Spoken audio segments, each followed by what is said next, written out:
We're coming your way from SunTrust Park in Atlanta, Georgia. Pirates and Braves playing the middle game of their three-game series. Hope you are enjoying your Labor Day weekend. A lot of baseball fans getting ready to enjoy Major League Baseball between the Pirates and the Braves. Bucks win last night 3-2. Greg Brown along with John Wayner and Robbie Ince-Mikowski. 11th win for Jameson Taillon. Felipe Vasquez earns his 29th save. And after the game, John, the Pirates announced that they have traded a couple of veterans, Adeiny Echeverria and David Freese. Now, Echeverria was acquired earlier in August, while, of course, David Freese almost 3 years as a Pirates corner infielder. And I think this kind of signifies the look forward to 2019 moment. Yeah, I think David Freese did a nice job with the Pirates. He had some veteran leadership. He did a good job when he played, especially this year, put up some good numbers overall, a 270 hitter. He gets a chance to move on to the Dodgers, maybe play in the postseason again. We know he was a hero for the Cardinals way back when, but yeah, it's time to see the new guys. And speaking of that, if that was not made official last night, those trades, the Pirates calling up some players from AAA Indianapolis. Some we've seen before. When Pablo Reyes, the utility player, makes his first appearance in a Pirates uniform, he'll be making his Major League debut. Likewise, Nick Burdi, coming back from Tommy John surgery, acquired from the Phillies organization. Yeah, we'll see. Reyes a little bit of a surprise, a little under-the-radar guy, but he was 7th in the International League in hitting. Stallings will be the backup with Diaz being down. Hopefully, I want to see Osuna get some at-bats, get some playing time on the corners. All right, we'll see how much playing time these guys get. We will certainly see Chris Archer as he makes his 6th start as a Pittsburgh Pirate. Coming your way from Atlanta.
Let's go Bucks! There's Chris Archer. He just warm-up pitches in the bullpen, standing next to Herbie Andrade, one of the Pirates' bullpen catchers. And Chris Archer will be making start number 6 as a member of the Pittsburgh Pirates. John, he's been in think to put it best, underwhelming since joining the Pirates. Yeah, there's been times we've seen flashes of a really good Chris Archer where, the slider's been sharp, the fastball command's been there.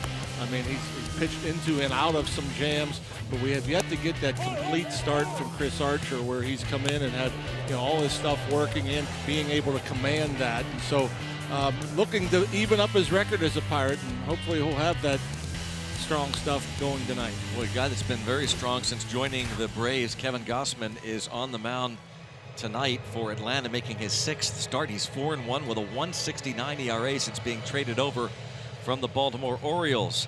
First pitch coming up shortly. First back to Pittsburgh, the studio. Game break with Dan Potash.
Pay for tires again. And by Allegheny Health Network, official medical provider of the Pittsburgh Pirates and fans like you. Let's go Bucks! And we're back here at SunTrust Park, and look at Blooper, the Braves mascot, having some fun. Big college football day today, football season, and Richard Rodriguez thinks that should be a field goal. That's 3 points. Braves take the field. Kevin Gossman has been tremendous, making his 6th start. He's 4-1, 1.69 ERA, acquired from the Baltimore Orioles. So we're seeing 2 pitchers matched up tonight who were not with their current clubs before the trade deadline. Here is the RAV4 starting lineup For the Pirates, Starling Marte will once again lead off. Adam Frazier, Athens, Georgia native since July 25th. He was called up from the minor leagues. He's hitting .344, 281 overall. Then it's Gregory Polanco and Francisco Cervelli with Corey Dickerson. 1 for 4 with a double last night. Josh Bell back down to the 6th hole. He was hitting second last night. Colin Moran, Kevin Newman, and Chris Archer for Pittsburgh. And the righty, Kevin Gosman, 9-9 overall, a 3.87 ERA. He's won his last 4 starts as a Brave, including the last 2 where he hasn't allowed a run. One of those starts against the Pirates where he went 8 scoreless, only allowed 4 hits. Was exceptional with his command, keeping guys off balance with a slider and a splitter. 15 straight scoreless innings for the Braves right-hander. Here's the Honda defense behind Gosman. And it is Johan Camargo at third base once again, with Dansby Swanson at short. Charlie Culberson, the second baseman. Freddie Freeman is at first. Ronaldo Acuna Jr. in left. Ender and Ciarte is in center. Nick Markakis in right. And Tyler Flowers does the catching. It's Tyler Flowers. Kurt Suzuki was behind the dish last night.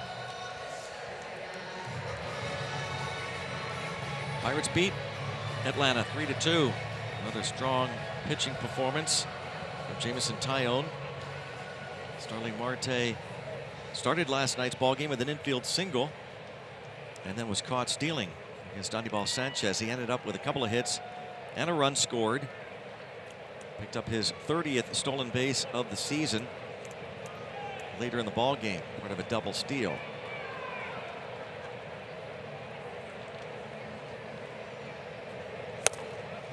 Underway, Bill Welke is behind home plate, calling the balls and strikes, and he is the crew chief. Tony Randazzo is at first.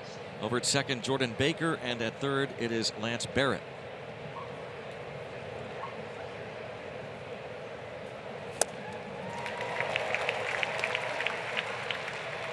I'll tell you, that start against the Pirates, it was so hard to get a good pitch to hit off of this guy. He just stayed right around that strike zone, rarely in the middle of it. And it's bounced to Culberson.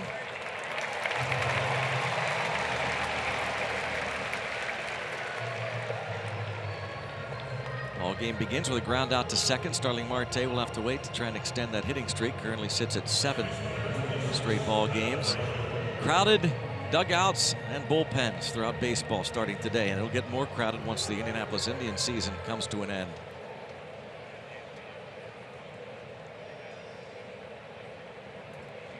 Adam Frazier now, who did not start last night, pinch hit in the 8th inning, and once again he got it going with a walk against Brad Brock, and he scored the go-ahead and winning run.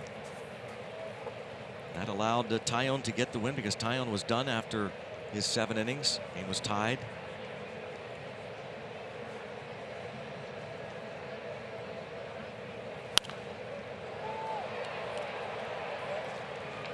Pablo Reyes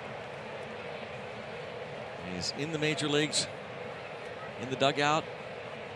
John just talked about a little bit of a surprise. He really did surprise some people. Saw him a little bit in spring training, but I don't know that a lot of people expected he'd be in the big leagues this year. Yeah, and you figure top 10 in hitting down in AAA. And still hardly anybody talked about him, you know. I mean, at 275 career hitter in the Pirates minor leagues, Dominican summer leagues for a couple years, 2012, 2013. So his first year at AAA Indianapolis. And what a birthday present for Pablo Reyes, who turned 25. And the Pirates are back in Pittsburgh starting on Monday. And he'll play all over the place, in the infield and the outfield. Slap foul. Well, again, it was Frazier who got the rally started and scored that eventual winning run, enabling Tyone to get his 11th win. last night's victory here. Talking with Chad Kuhl. Nick Kingham will start tomorrow, not Ivan Nova. Nick Kingham to Tyon's left. Full count now on Frazier as he works Gossman.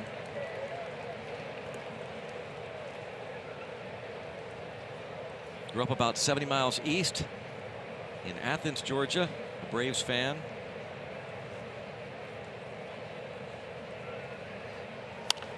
Another foul. So he pitched number 8 coming up. Wonder how much playing time Frazier will get. I mean, they have obviously decided that, well, they will certainly respect the opposition and try and win every game, but Clint Hurdle admitted that the focus is now on 2019. If that's the case, does Frazier get most starts at second? Base hit to left. Well, he's definitely proven that he can hit in the big leagues first and foremost, and the only thing really is getting consistent playing time. He really hasn't had it. You know, there's been stretches where he'd play a week or two in a row, but you know, when somebody went down, we thought for coming into this year that he might play a bunch in left field before they picked up Corey Dickerson, but obviously when Dickerson arrived, that kind of left him as the odd man out. It was hard to get much playing time with the established starters pretty much everywhere. Gregory Polanco picked up his 75th RBI of the year last night. Went 1 for 4.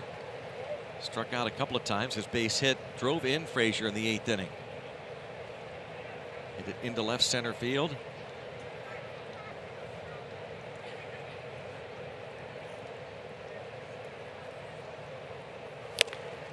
Tell you what, Gossman is not commanding the ball like the last time the Pirates saw him. I mean, threw a 1-0-2 pitch to Marte down the middle. He threw a couple down the middle to Adam Frazier and 2 down the middle here to Gregory Polanco. Gets him to chase upstairs. So despite not having the great command, he's able to strike out Polanco for the second out here in the first. And just coming right after him, going up the ladder and getting the chase.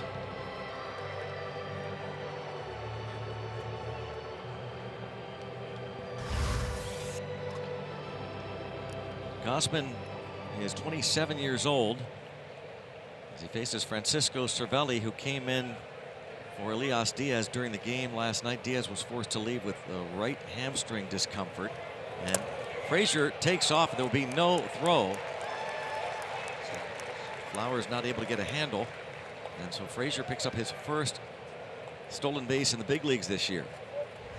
Oh, that's hard to believe. It's just his first one. A huge jump right there, even if Flowers does get a handle on it. Not sure he can throw him out. Nice little pick, though.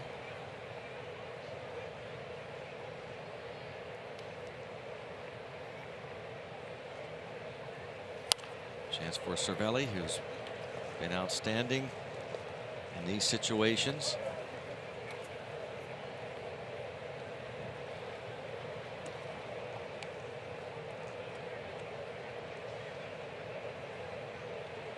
One ball, one strike, 2 outs. And Frazier in scoring position. Cervelli looks for his 50th RBI of the year.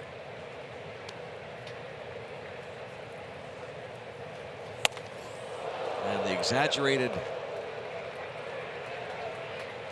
almost diving back.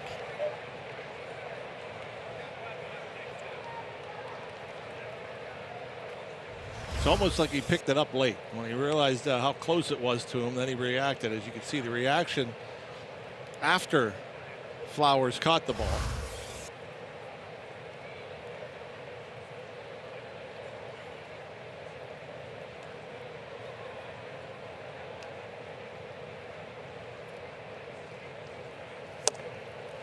And again, missing with command, and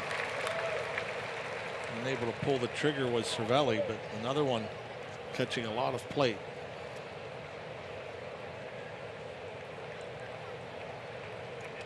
Even on the Pirates catcher, Corey Dickerson would be next. Gausman pitched 5 shutout innings his last time out against the Marlins.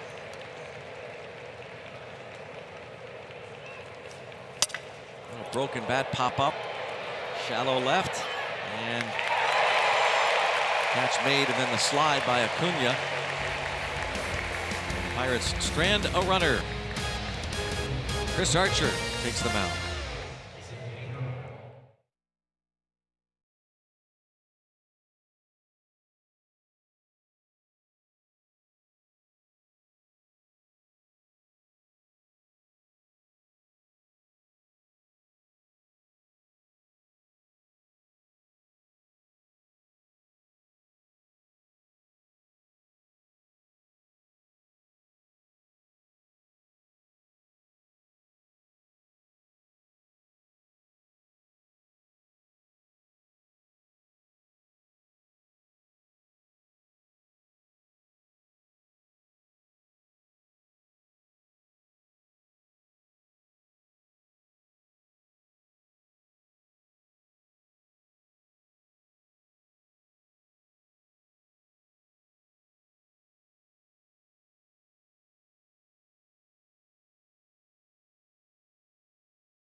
Bunch of Pirates fans again on hand here. Brian Snitker, second full season as the Braves skipper, as his club trying to hold off the Philadelphia Phillies in the National League East. Here's his lineup.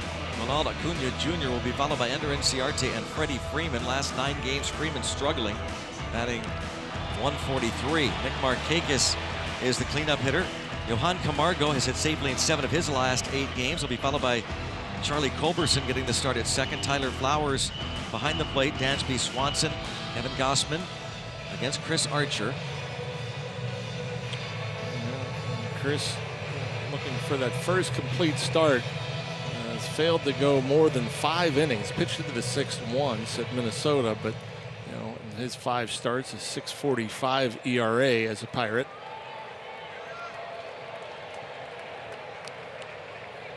This is Acuna, and he's already, we see a very simple stretch from Archer. Acuna, 22 homers, the age of 20. Homered last night, opposite field.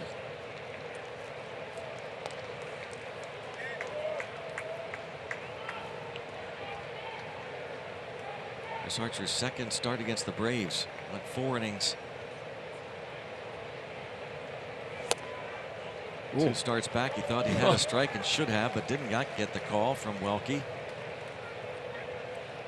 I don't know how you see this as anything but a strike. I mean, it's it's right down the middle. Wow. 2 balls, 2 strikes. So Archer going full time to the stretch. That's what Gausman did a few starts back after talking to his pitching coach Chuck Hernandez. Go ahead, ditch the windup.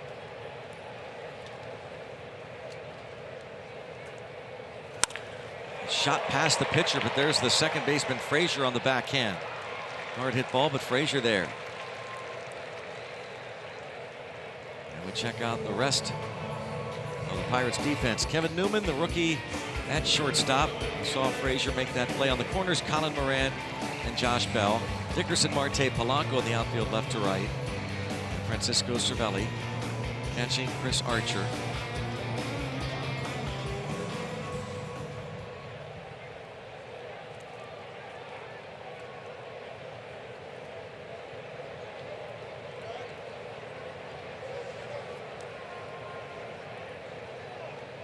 Ciarte pops this up to left.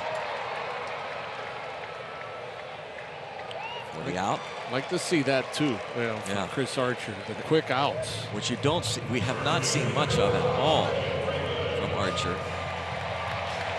We have seen him get a couple of quick outs to this point, and then that third batter, he just, for whatever reason, labors.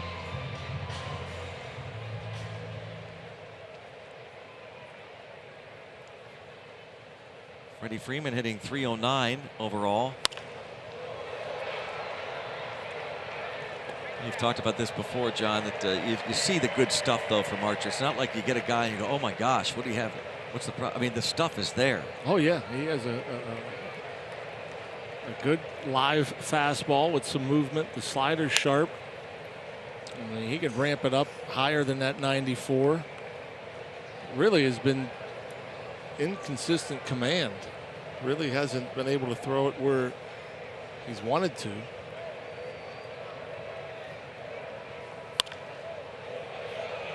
And now out in front of Freddie Freeman, 1 ball, 2 strikes.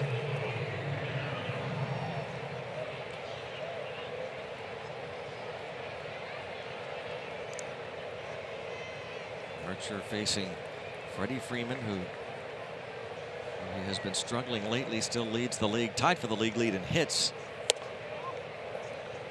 160 hits, he and Nick Markakis. Most hits in the National League.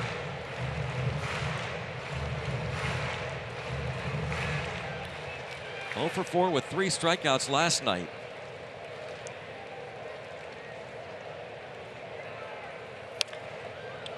He's one of those guys you see there. He was choked up on the bat a little bit.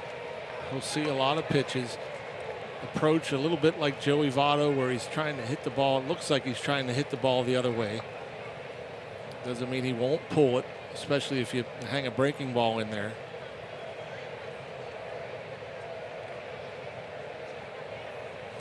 And there's a little bit, that slider there obviously gets away. See him shaking his head there, snatching that ball back from Cervelli. Actually, I think that he tried to throw a curveball.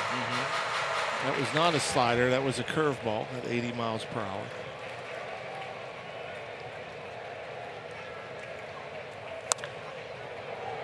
And that's hit hard foul. I don't know if you watched him in the home run derby. Very different approach. As Freddie Freeman says, he typically doesn't try to hit the ball out of the ballpark during batting practice, but he's trying to hit everyone out the left. And it's not the prettiest swing. Yeah. He gets him. 1, 2, 3 first. That's a good start indeed for Chris Archer. We go to the second in Atlanta. 0-0.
Here in Atlanta for Chris Archer. I'm Robbie and Smikowski. Well, you might notice during the ball game tonight, you might see gold ribbons on players and coaches' chests along with the umpires and wristbands that are gold on their arms. And that is in honor of Childhood Cancer Awareness Day. And this is the 3rd year that Major League Baseball is doing it. For Childhood Cancer Awareness Day, it's happening at all ballparks.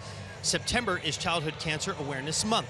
Now, they're all wearing the gold ribbon decals and wristbands, and childhood cancer is the leading cause of death by disease in children age 15 and under in the U.S.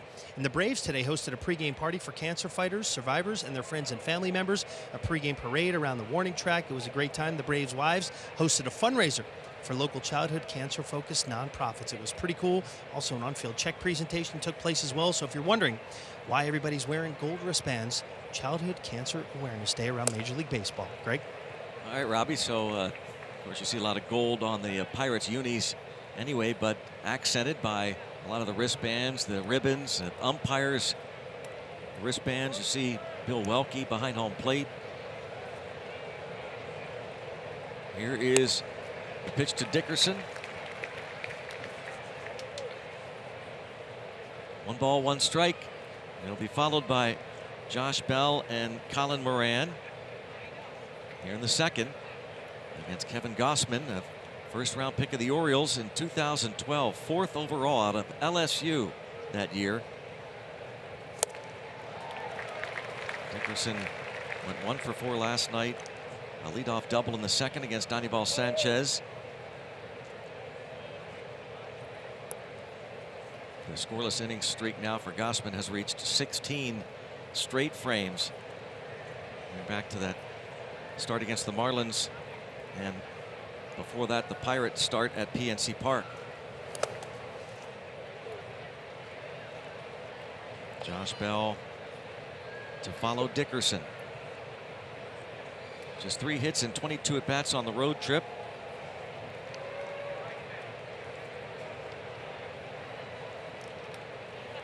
And a couple of infield hits on Wednesday night in St. Louis to get off the schneid. Been 0 for 18, so feeling like he's coming around maybe as he checks. Talked about this a bit last night. Corey, as a free swinger, at times gets himself out of pretty good hitters counts by chasing out of the zone. You saw on the strike zone just 1 pitch barely in the zone with a 3-2 count.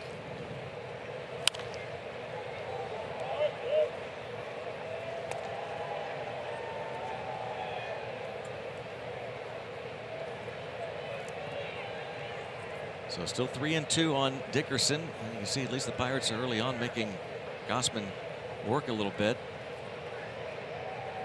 John mentioned the command. Look at this pattern here to Dickerson. Keeping it away.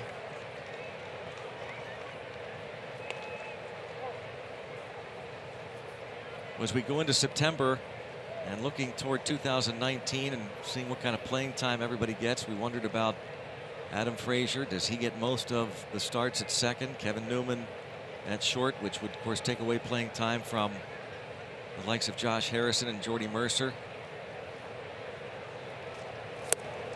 Down on strikes. And we'll wonder about Dickerson's playing time. We figure he'll get most of the starts anyway in left, but wondering about what his future will be. And how about the future of the Mad Capper? Matt Capps is here, the former Bucco closer. What are you doing here? I live here. I live 25 minutes north of the city. I've got my wife and kids over there in the stands. They're sweating while you guys are in here in the AC. Man, this is nice. No, you're not supposed to say that, Matt. It's really miserable here. You got it rough here. I'm sorry. It's terrible up here. You got a great view. You know, it got is. the It's city spectacular out there. It's nothing like PNC Park, but you know we're all a little biased, right? Matt Capps, who grew up, Douglasville, Georgia, about 20 miles west of here. And That's right. I assume you grew up a Braves fan. I did. Yeah, big Braves fan growing up. I was on the other side of, what was it, in '91 when Sid Bream slid into home plate. I'm sorry, all Pirates fans back home in Pittsburgh, but yeah, I remember that vividly. I was, 8 years old in '91 and jumping up and down in my living room, I'm sure. So Matt Capps, a 7th-round pick of the Pirates in 2002, and I was talking to Ray Searage, who was your pitching coach in the minor leagues of the Pirate system for a while, and he was telling us the story about how the first few years you were a starter, and then the minor league coordinator, Brian Graham, wondered aloud to Ray, hey, what do you think about Capps? He's got the stuff. You know, what if we convert him to the closer? And he said, Ray said today, Capps just took off, and it was just less than 2 years later, you're Double-A, you completely bypass Triple-A and leapfrog into the big leagues and become a closer. What a story, right? A lot of fun. A whole lot of fun. The story was, I mean, I lived it, so you know, it was a dream come true for me. I think the bullpen just fit my mentality better. Obviously, we see 55 right here. I mean, that's right. Your old number. Yeah. So is that weird to see that? It is kind of weird. Yeah. I mean, Josh Bell's got Matt Capps' number 55. Yeah. We saw the Fort do it from behind the plate, and you know, now Josh. So representing, both guys representing and wearing it well. But getting back to it, I mean, I think the bullpen and being a reliever for me fit my mentality better. I think it fit my stuff. My stuff played up a little better in the bullpen than it did as a starter. Mental capacity, I didn't quite have it to remember 9 guys. And then a couple of guys that might come in later in a game. But you know, it was a little easier for me to sit in the bullpen and watch how a game was going to unfold and kind of rely on instincts a little more. You know, the game's gone away from instincts a lot. It's a lot of numbers and sabermetrics and things like that. But you know, for me, sitting down there, getting into the flow of the game, instead of having to establish the flow, it fit better for me personally. And yeah, that year was fun. 2005, from Hickory to the big leagues. Man. It was a lot of fun. And then 4 years later, the closer, 27 saves for Capps as Bell lines this to Inciarte in left center. And Matt Capps would go to an all-star game. He had 42 saves combined with the Nationals and Twins the following year in 2010. And Matt Capps, who has spent a little bit of time here in Atlanta as a player. And in fact, I think you signed at one point with the Braves later in your career, did you not? I did. 2015, I was in spring training with him and then in April. Still trying to rehab. You know, I had my shoulder fixed in 13, and it just never was the same. I got hurt there in Minnesota in 12. And, you know, for a thrower, and especially the kind of thrower that I was, having a shoulder injury wasn't a whole lot of fun. So. You hear a lot about closers and how the 9th inning and those last 3 outs are different. Did you see it that way? Did it feel different? The energy's different, you know, and I think the biggest part of it is being able to channel that in a positive way. If you let it get the best of you, it gets the best of you. You know, there's a lot of excitement. Most of the fans are on their feet. You know, at home the place is rocking. On the road the place is yelling. They want to see it turn. You know, you come here, you've got the chop here, and just saw that graphic. I don't remember pitching that bad at Turner Field, but I didn't do too well here. This ball stabbed by Gossman. Matt Capps with us. Pirates go down in order. It is 0-0 as we head to the bottom of the second in Atlanta.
kids and wife Jen.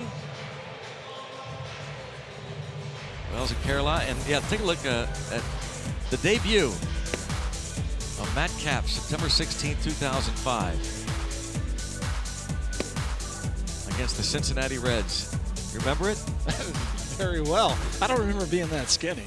How about that ball just exploding? I mean, oh man, Matt Capps. I remember it very well. Kristen Norfia, the first pitch I threw right back up the box. Really? Almost took me out. And then a couple of strikeouts after that. I believe it was Austin Kearns and Jason LaRue. I don't know if it was in that order. And then a broken, DeNorfia stole second. Broken bat blooper over the shorts, over Jack Wilson's head at short. Scored the run, and then I got a fly out the left, I believe, to finish the inning. So you stay in touch with anybody, and how much do you watch the Pirates? In fact, you've done some work for us. I have done a little bit. I need Mike, if you're listening, take some days off, dude. Come on, Fort. Come on, man. I got to hang out a couple of days right after the All-Star break in Pittsburgh and had a blast up there, and got to work with Stan and Mr. Potash, and we had a big time. We had a lot of fun. Did you think that you might want to get into this business at some point? Yeah, I mean, why not? Yeah. You know, you're around baseball. I took a picture of my feet up in the studio watching TV on the big screen. How sweet is that? And sent it to everybody. I was like, I guess you can call this work. You know, this is, so I mean, I don't know. I'm open to it. I had fun doing it. I'm enjoying sitting here with you guys. I mean, like anything else, you get with the right group of guys and the right company, and it can be fun. So. And we get to engage with the viewer by social media. So hashtag Bucks Booth. If you have a question, comment, thought for Matt Capps, hashtag Bucks Booth. In on the hands, one hopper to the shortstop, Newman. I sent in a hashtag Bucks Booth when I was working in the studio. Did you really? I don't remember what it was. I remember y'all were in Cincinnati, and Walkie had a big ice cream thing. Robbie brought up a big ice cream thing to him. Yeah, I remember it well. I don't remember exactly what I tweeted. Somebody with social media experience come up here and tell me how to look that up. I don't know how to do all that stuff. So, you've got the Twitter account then, so people can reach out to you. I do. You might want to search for it on your phone. I'm going to. We know my handle. Yeah, because I don't have it. Because you don't even know that. Like Matt Capps 55 or something like that. Something like that. Yeah. Here is Johan Camargo. He homered last night. Went 2 for 3. 15 home runs for him this year. That's smoked foul. Do you come out to the ballpark much? I come out a little bit. Jack Wilson was in town 6 weeks ago, 2 months ago. His son was playing at Lake Point, which is a big amateur complex about half an hour north of here, up 75 in Emerson, Georgia. And Jack's oldest, Jacob, was here playing in a tournament. You know, and they still live out in L.A. or the L.A. area. So Jack called me, and Dave Williams and I drove up to Emerson and saw Jack. And Dave lives in Douglasville, where I grew up. Oh, wow. Dave's wife, Shelly, went to Douglas County High School, which was my rival high school. She's a little bit older than I am. So I used to catch Dave when he would come down and get ready to go to spring training. I was in high school. I would catch for him. And Former Pirate lefty Dave Williams. Yeah, that's right. D-Dubs. So Jack, anyway, get back to my story. When Jack was here with Jacob, he had 2 tickets and called me. I was going down to the city, going down to work, actually. And Jack called me and wanted to know if I wanted to go to the Braves game. In the back of my head, I really don't. You know, I've seen enough baseball in my day, and you know, coming down here, you fight the traffic. I don't know how much you know about Atlanta traffic. Well, we know enough. It's not fun. Coming to the ballpark's great. It's kind of like flying. I don't mind flying, but the process of flying, I don't enjoy. Yeah, getting to this ballpark is not fun. But I started thinking about it. You know, I may not see Jack again, and if I do. Wait a minute. Sorry, Matt, but Camargo trotted down to first base after he was called out on strikes by Bill Welke. He reached first base. It's kind of funny. I mean, the pitch is right there. I mean, it's not even borderline. Wow. He's just mad at himself. Look at him. I'm He's guessing. just mad. I'm going to go for a little jog. He got hit with a pitch last night that was pretty much a strike. I mean, it was right like borderline on the inside corner, so he's kind of hovering over the plate. I love this guy right here, Charlie Culberson. Super utility man now. Yeah, I worked out with him. There's a place here in Woodstock that Rapid Sports Performance that I trained at the last couple of years of my career, and Mike Behringer's the guy there. And he had this past year, he had 32 pro guys. But Charlie was there. I got to know Charlie pretty well. And glad to see him in Atlanta and having the success he's having here. Glad to see him bounce out to that Athens, Georgia guy. The Mad Capper is here. So is his family.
And we're visiting with a former Pirate closer. The current closer going to be honored on Saturday. Next Saturday at PNC Park, special 105 game. First 20,000 fans get a Felipe Vasquez bobblehead thanks to Rivendell Farms. Pirates.com/bobbleheads for tickets. Again, the first 20,000 fans. Next Saturday afternoon, 105. Felipe Vasquez bobbleheads. Felipe earned save number 29 last night. And the Pirates 3-2 victory. Here's Kevin Newman. 3 hits in 24 major league at-bats for Newman.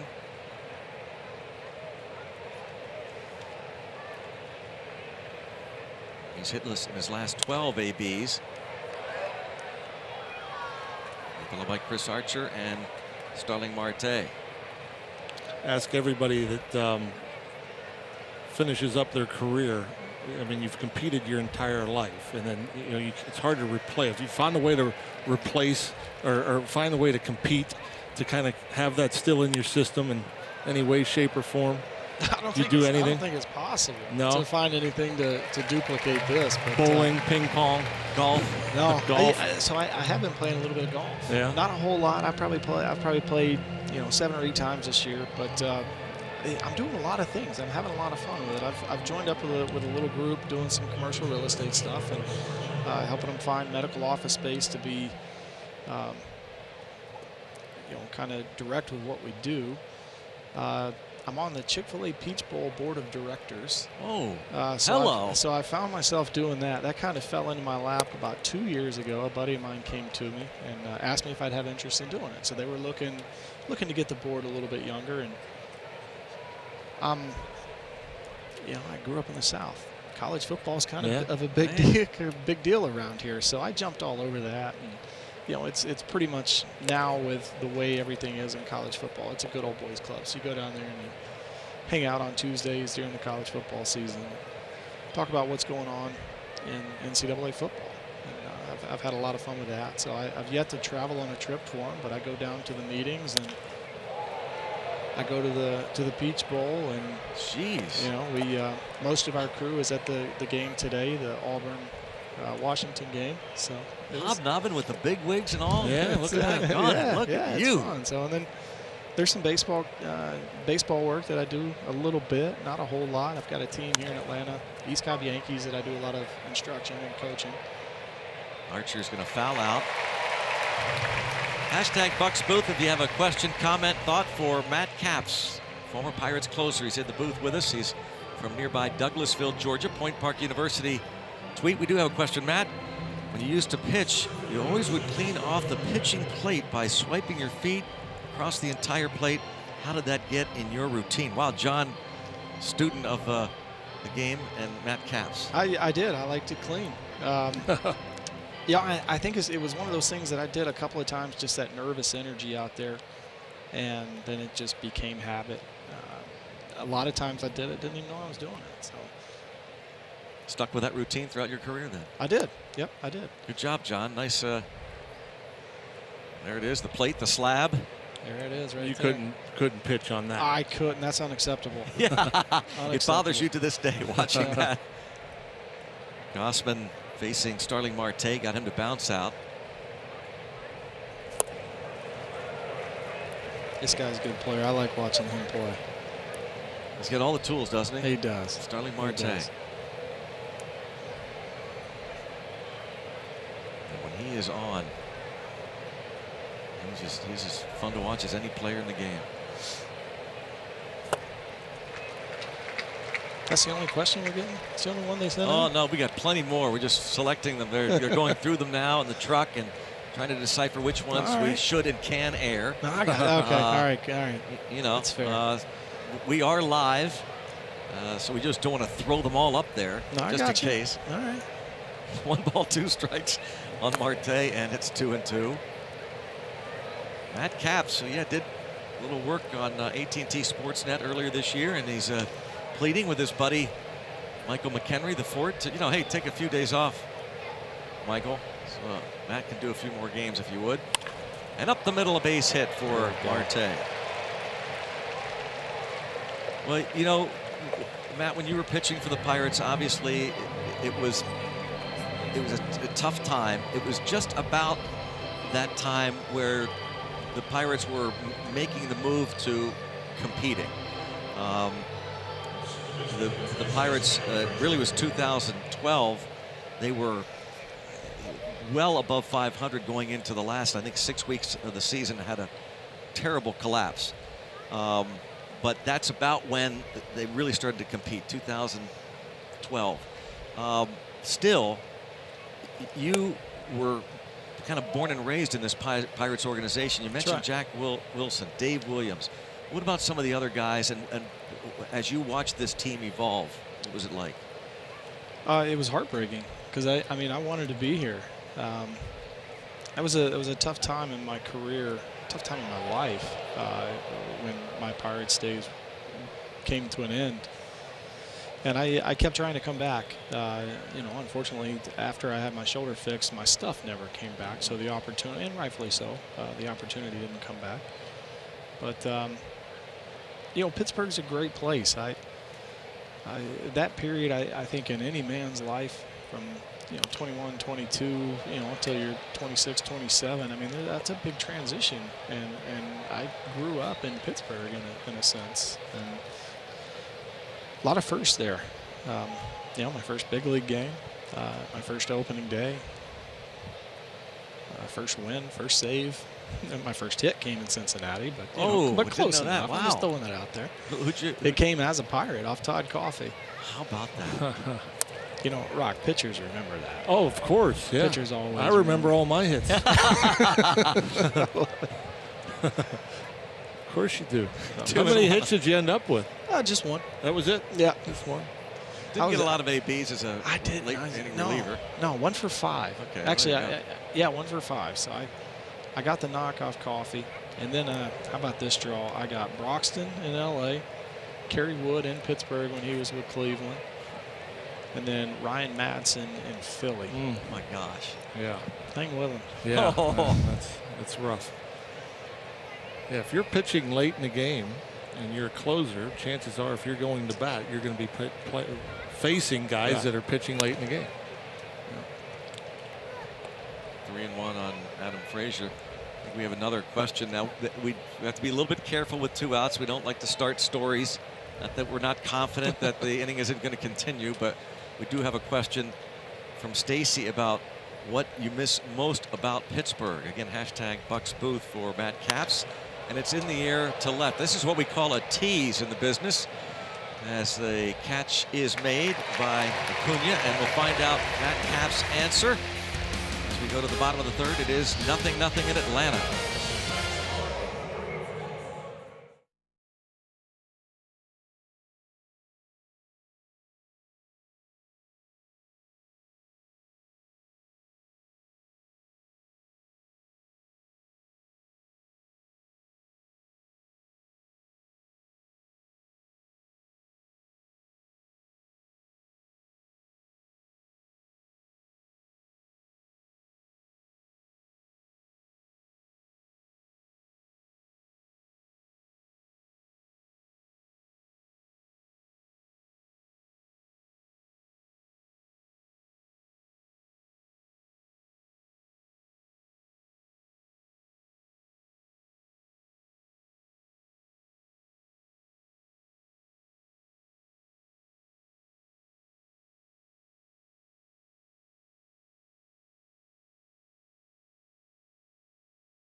We check out Elias Diaz, and it's our Allegheny Health Network injury update. He left the game with right hamstring discomfort. No word today other than Clint Hurdle thought he was feeling a little bit better, but they have called back up Jacob Stallings to back up Francisco Cervelli. There is Stallings and Elias Diaz and Jose Osuna left to right on your screen. The Pirates catchers have done just a great job. Cervelli and Diaz this year. Quite a tandem. And Braves catcher Tyler Flowers leads off and takes ball 1. For a while, Cervelli was wearing the Tyler Flowers designed helmet, catcher's mask. Flowers has worked with some folks to try and soften the blow for catchers, those concussions. Of course, that's been a difficult thing for Cervelli to overcome. It's Flowers, Swanson, and Gossman against Chris Archer. So far, so good for the Pirates starter. 6 up, 6 down. And another pitch that isn't a strike. So what'd you miss most about Pittsburgh? Oh, that's easy. Yeah, I mean, we could have done it in the amount of time that ball was in the air.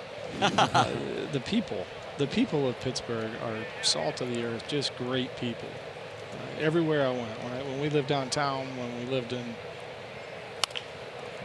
Wexford, Cranberry area, anywhere you went in Pittsburgh, just great people. And anytime you meet somebody and find out they're from Pittsburgh, you find out they're good people. To this day, you probably run into some Pittsburghers, don't you? Right? From time to time. Yeah, from time to time we do. They are. They love their sports too. That's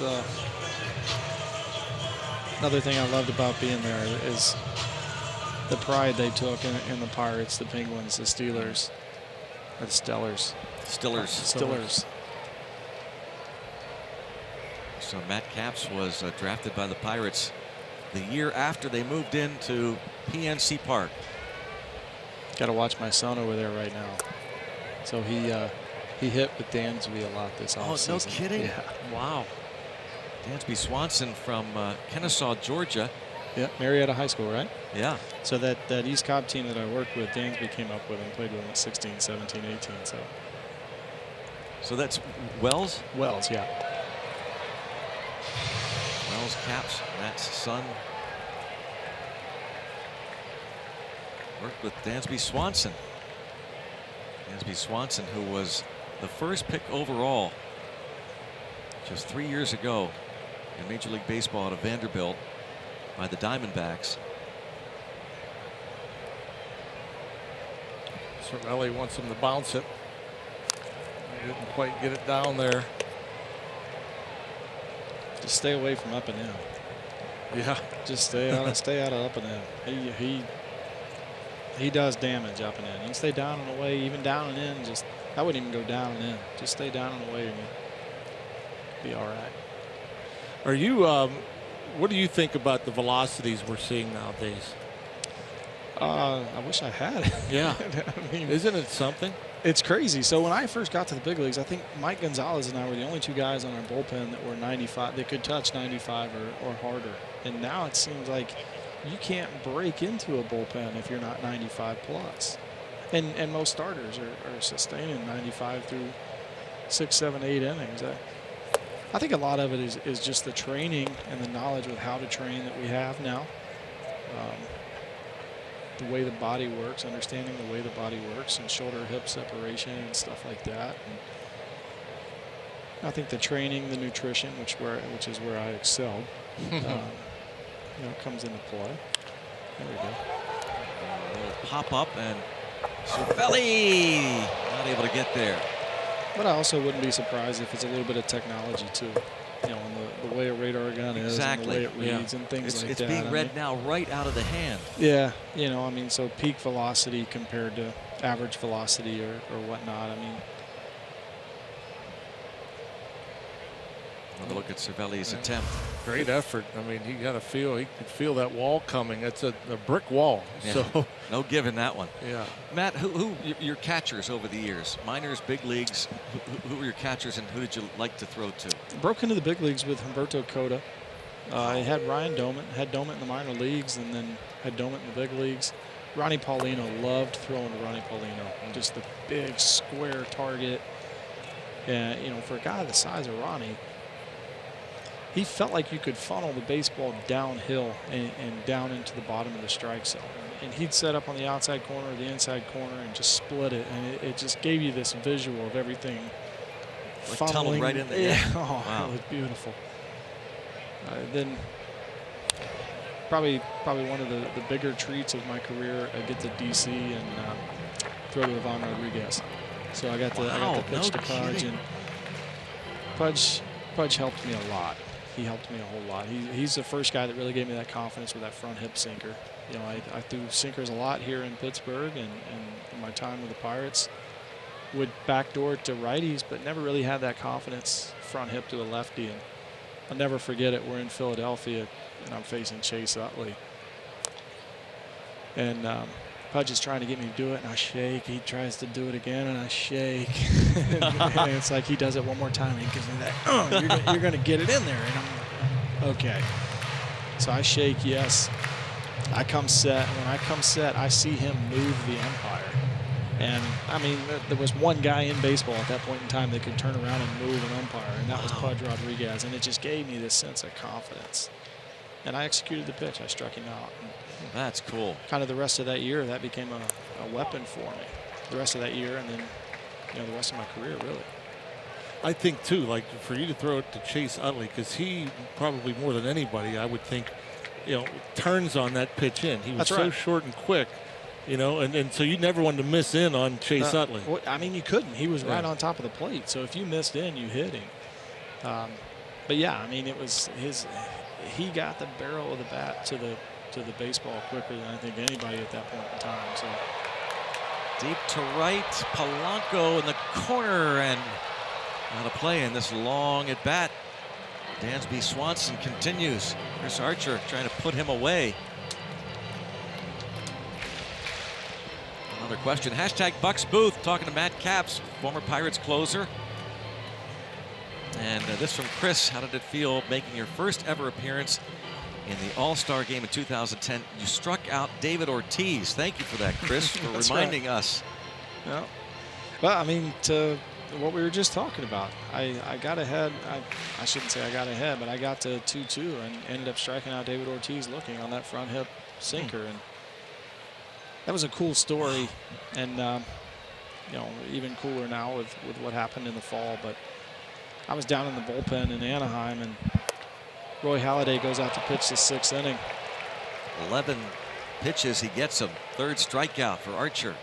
And the bullpen coach comes up to me and says, "Hey, Caps, today's Doc's bullpen day. He's going to have 20, 25 pitches. If he gets into any trouble, you're going to come bail him out." And you know, in the back of my mind, I'm thinking, this is Roy Halladay in 2010, 25 pitches. He might finish this thing, you know. So I'm still kind of just sitting there hanging out in the bullpen. Was talking to Evan Meek. Evan Meek was the Pirates representative that year, so I was talking to Meeker, and I started throwing. Next thing I know, there's a guy on base, and then there's another guy on base, and then I see Charlie Manuel going up the steps. So yeah, I've thrown 5 pitches to the catcher down. So I start rapid firing. I get probably 3 or 4 more in, and then I run across the outfield into the infield. Charlie hands me the baseball and goes, "All right, you got 2 outs here, boy." Yeah, I don't think he said boy. I think he said kid. You got 2 outs here. Go get them. Brian McCann's the catcher. And Mac, I grew up playing with McCann. We played together at 15, 16 years old. So Mac looks at me and says, "All right, what do you want to do?" And I said, "I don't know who we got." I didn't know who was on deck.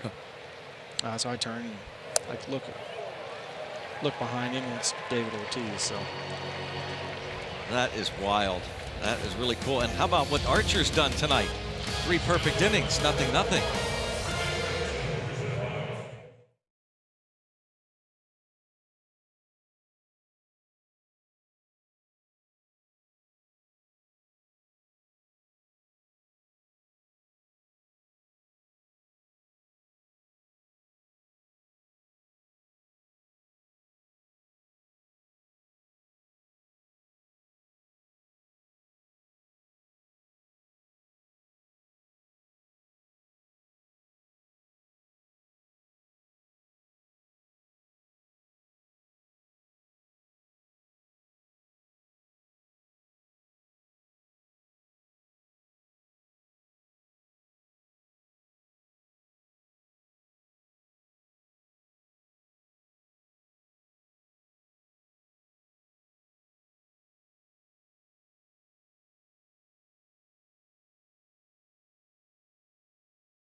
Rab 4th inning. Toyota, what drives you? It's still a 0-0 game as we go to the 4th inning here in Atlanta. Gregory Polanco will lead things off for the Buccos. Here's a flashback. How about Matt Capps facing his childhood hero, Chipper Jones, in 2008. Tell us about that one, Matt. that was an I've made it moment.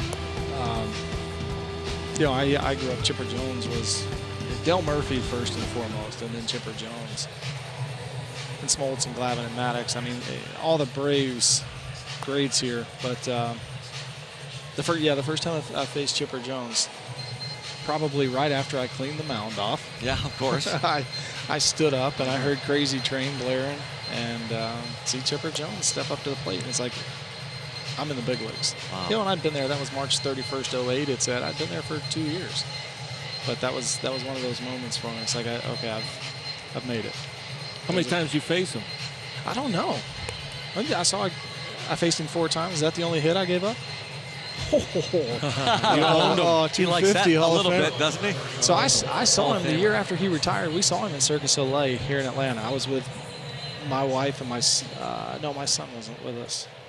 Our daughter wasn't born yet, but we were down at Circus Soleil, and I saw him and his wife, and I think one of their kids, and maybe his mom and dad. But congratulated him on his career, and yeah, he was very nice. I've run into him a handful of times. Actually, the game I came to, the Braves game with Jack Wilson, Chipper left Jack tickets, and we ended up sitting with Chipper.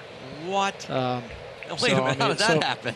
Why did Chipper Jones leave Jack Wilson tickets? Well, you know, Jack finished here with the Braves. Oh, I'd forgotten that. Yeah, so Jack finished here with Atlanta, so he was here. He had called Chipper and asked for tickets or asked if he was going to a game or something. So to circle back to that story, the moral of it, if Jack Wilson ever invites you to go to a Braves game, go. Yeah. Because you're going to go to a Braves game with Chipper Jones. Yeah, good call. That's a great call. As Polanco flies out to left to start this fourth inning. It's Kevin Gausman, who continues this scoreless inning streak. Now reached 18 straight innings without allowing a run. So this has to be fun for you. Your Braves are back and relevant, and a bit of a surprising year for them. Yeah, it is. I mean, I like to see him do well just for the city and the excitement around the city. But it's, you know, the Pirates and the Nationals and the Twins are who I really follow for obvious reasons. You know, the Pirates and the Nationals I follow the closest. I think with Pittsburgh being my first, and I spent the most amount of time here, and still have a lot of friends in and with the Pirates organization. And you know, 2010 was a special year for me with the All-Star game and getting traded to the Twins and getting to pitch in the postseason for the only time in my career. But Pittsburgh feels like home. You know, the black and gold. There's something nice and special about the black and gold. And especially now gaining a little bit of weight, black looks better on me than anything. Yeah. Cervelli hit by the pitch as Corey Dickerson steps to the plate. But we come down. We catch a handful of these Braves games a year in person.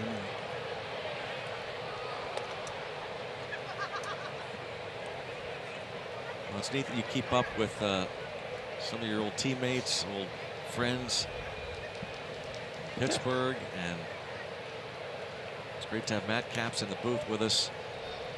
Short drive over from Douglasville. But as we said earlier, he's done a little bit of work for us on AT Sportsnet, and Cervelli takes off. And well, there's a quick tag from Dansby Swanson. Flowers throws out Cervelli. You almost have to think if Cervelli's taking off, it's a hit and run. But you know, with Corey Dickerson, we don't typically see in a hit and run situation. But no, Cervelli does not look in, so that's a straight steal, which we don't see very often from Francisco Cervelli. A strong throw, quick tag.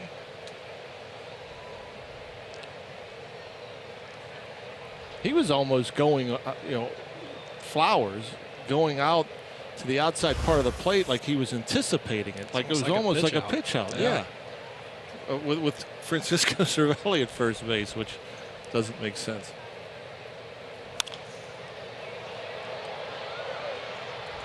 Now, after Cervelli was hit by the pitch, he raced on the caught stealing. A 1-2 count on Corey Dickerson.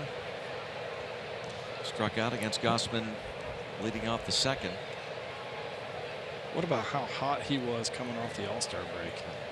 It was fun to watch. I haven't seen a whole lot like that in my time.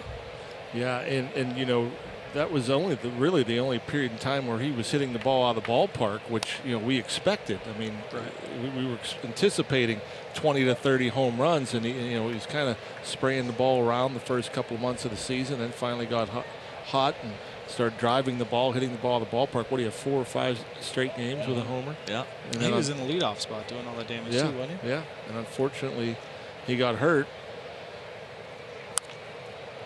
He's really has not found his footing consistently yet since that DL stint.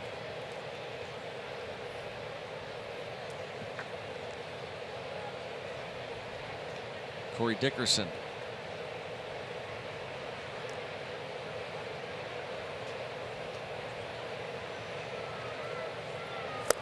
On strikes. Second time, Gossman gets Dickerson. 0-0.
Back to the top of the order. Chris Archer's been perfect. Hey, we do have a tweet from the Fort responding to Matt Capps. I don't want to take any days off. I like working with Potash.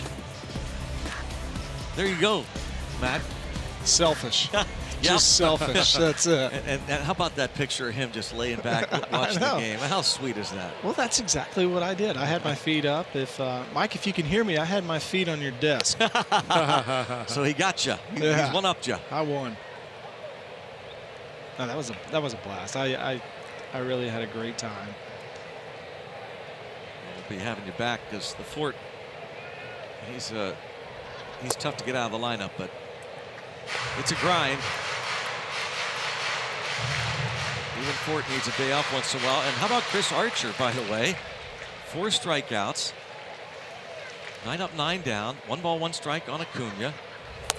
He's gone to this. He didn't have much of a windup anyway, but tonight he decides to go to just a straight stretch.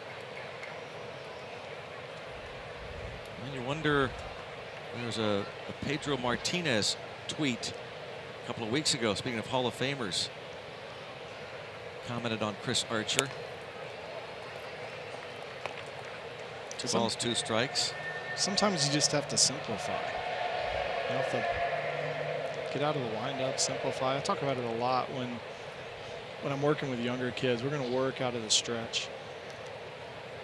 The windup, if I can really nail down the stretch and how I'm working out of the stretch, the windup essentially is the Texas two-step, and then I'm in the stretch anyway. So I'm assuming as a reliever you were always in the stretch.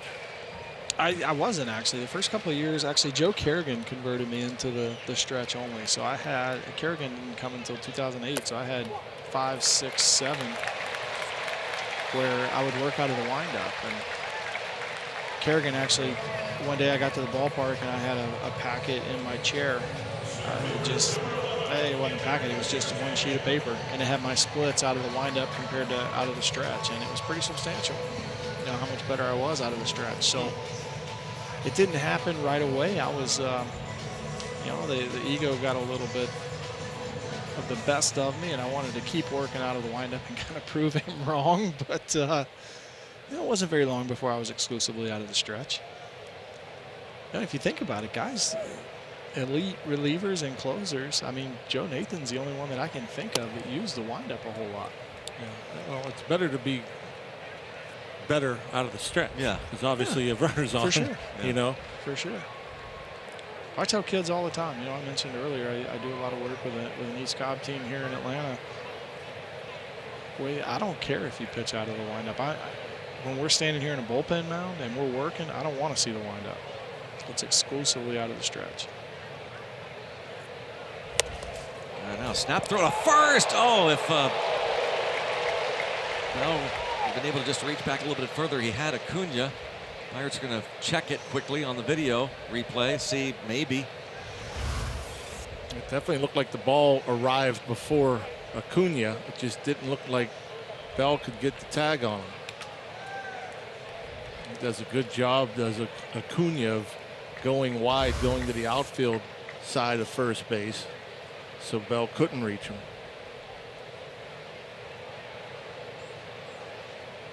One ball, one strike.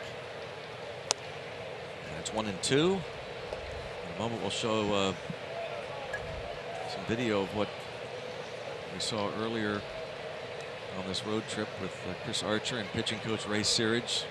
Mentioned Ray Searage's work in the minor leagues. Spent several years in the minors before he became the Pirates' major league pitching coach. But Uncle Ray worked with guys like Matt Capps in the minors. And a pop-up on the 1-2 pitch, and Inciarte just fires his bat down. Really upset with himself. And we're wondering, maybe this is kind of the thing that Ray Searage was talking to Archer about yesterday. Working exclusively out of the stretch. So Matt Capps just mentioned, simplify things. Get back to basics. There's no question Archer's stuff is good enough. And in fact, it was Pedro Martinez who tweeted out just a few days ago, having watched Archer enough. Oh, nice right there. Boy, Freeman comes up empty. Said Archer has great stuff, but he's exposing the ball too early and away from his body. That makes him lack deception in his delivery. And no doubt Chris Archer pays attention to all of that.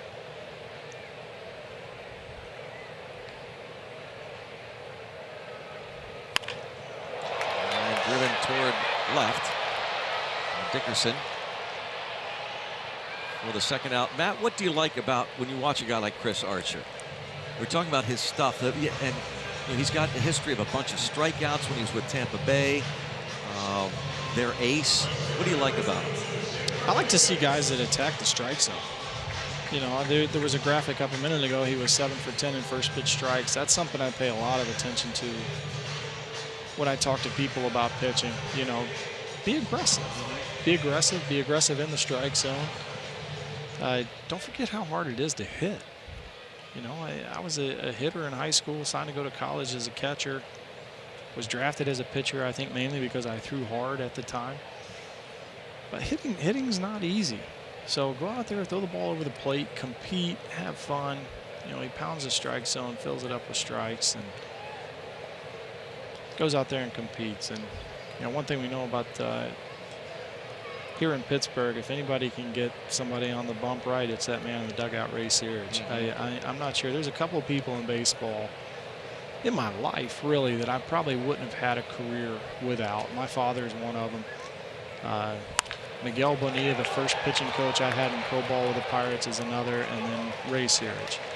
Well, one thing for sure, Ray Searage has to be just loving what he's seeing right now out of Chris Archer, as are we. Something special. Nothing.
By Levin's, the official furniture and mattress supplier to the Pittsburgh Pirates.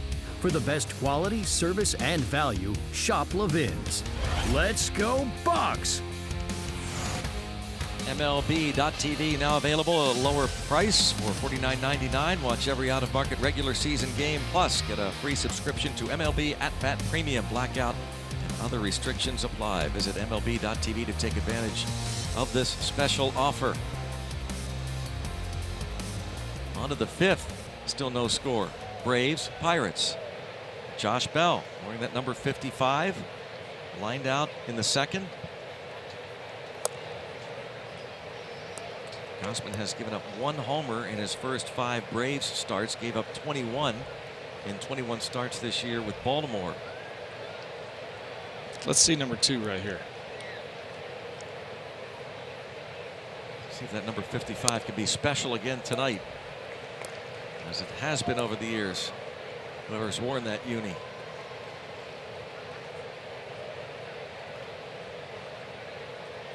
On a strike on Bell. Matt Capps is with us from Douglasville, Georgia, former Pirates closer. And we asked him to stop in for a couple innings, but because of what Archer's doing, he knows he cannot leave yet. So we'll have to apologize to Matt's family. We're going to have to send some cotton candy over there to keep you. Matt left the family. Hey, I'm going to be gone for an inning. I'll be right back. 5-3. Margaret, were you superstitious at all, like most baseball players Yeah. have been over the years? I think everybody is. Yeah. You know, I mean, you've got the obvious ones. Oh, you did the cleaning of the slab? Yeah. You know, and Guess that wasn't superstition. That was habit. Yeah. Right? Yeah. So, Which it's fuzzy. Because guys can say it's habit. You know, it's like walking over the foul line when you enter the field of play. It's not really superstitious. It's just a habit. Yeah. Colin Moran. Can't step on the chalk. Clean the rubber off. Eat at the same place. For Colin Moran, he's got the lucky red beard. I never had to worry about that. I still can't grow facial hair, so I mean, no problems there. not shaving wasn't a big deal. I had a little bit of the chin thing going on, but it was bad. Yeah, I was just saying, I remember a little goatee. Yeah, it was bad. Nothing pro like yours over here. So you wouldn't have had a problem then had you gone to the Yankees. Like McCutcheon had to shave, you know. Did you see that's Cutch? right. Yeah, I did see he got sent over there. No, I didn't have a problem with it. And, you know, in the minor leagues, we couldn't have facial hair. I remember a lot of my buddies and teammates were upset with that. I never had a problem. Who cares, right? 2-1 on Moran. Even that year in AA in Altoona, we got to the playoffs and guys were allowed to, like the playoffs. You know, Beasley let us do something. I think it was approved through Brian Graham and whatnot. I bought a box of just for men, just so I could participate. Oh, that's great. Did you guys win? No, we didn't. We got beat by Akron, the championship series. Curve back to the playoffs again. They won the Eastern League Championship last year. Some minor league players up from AAA. Jose Osuna has been with the big leagues up and down the last couple of years. Pablo Reyes on the far right is in a major league dugout for the first time. And that's just inside the third base bag. A 1-out single for Colin Moran.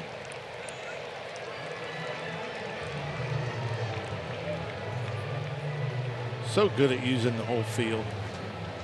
Colin Moran, they pitch him away, he'll slap it that way. Doesn't look to go and try to hit the ball 450 feet. The September call-ups, Pirates announced late this afternoon that Jacob Stallings is back once again as a backup catcher. Jose Osuna, you just saw. Pablo Reyes in the major leagues for the first time. Dovidas Neverauskas returning to Pittsburgh, and Nick Birdie recovering from Tommy John surgery after Pirates acquired him from the Phillies. He had been a Rule 5 draft pick by the Phils. What an exciting time for those guys. So you were a September call-up, right? I was. From AA? I was. I started that year in low A ball. And then I went to AA August 1st. double play ball. Whoa, look at that. Culberson throws it into left field. Putting runners at second and third. What a break for the Pirates.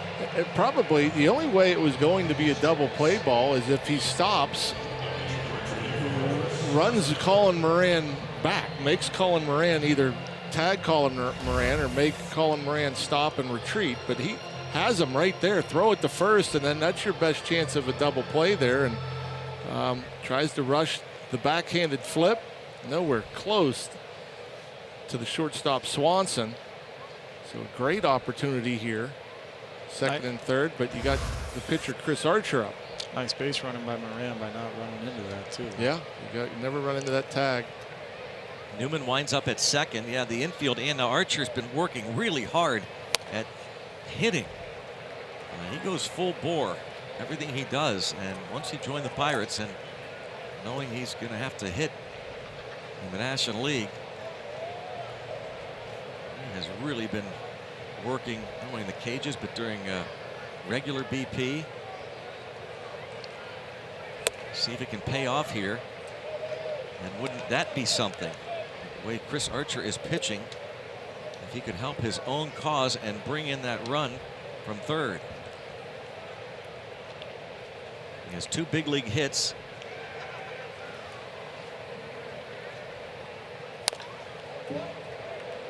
Does he have any RBIs yet? 1. 2 for 35 with 1 ribby.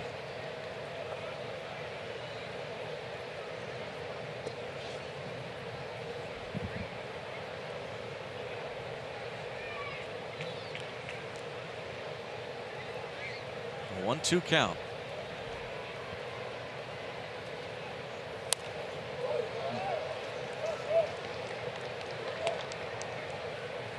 Is that got to be the worst? You probably never faced many pitchers. Did you ever face any pitchers? I remember facing Percival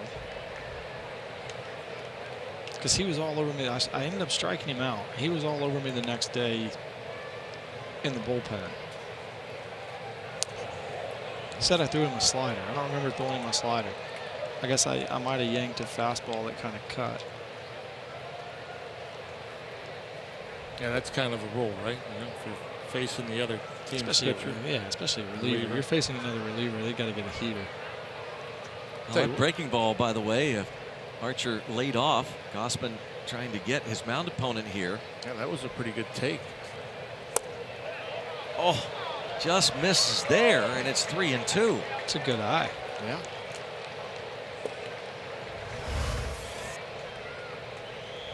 Just a bit below the zone.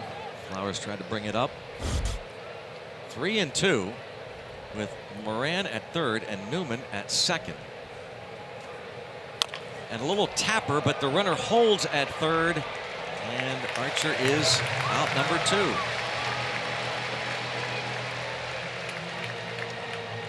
It'll be up to Starling Marte.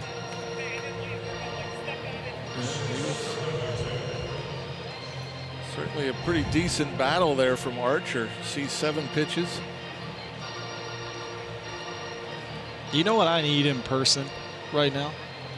I need in person to experience a Marte Partey. Oh! How about the bad capper with that call? See if Marte can't oblige. And now they're going to talk about it. Flowers going out. Marte had a base hit in the third, extending his hitting streak to 8 straight games. Yeah, they're checking to see if they've been invited to the Marte.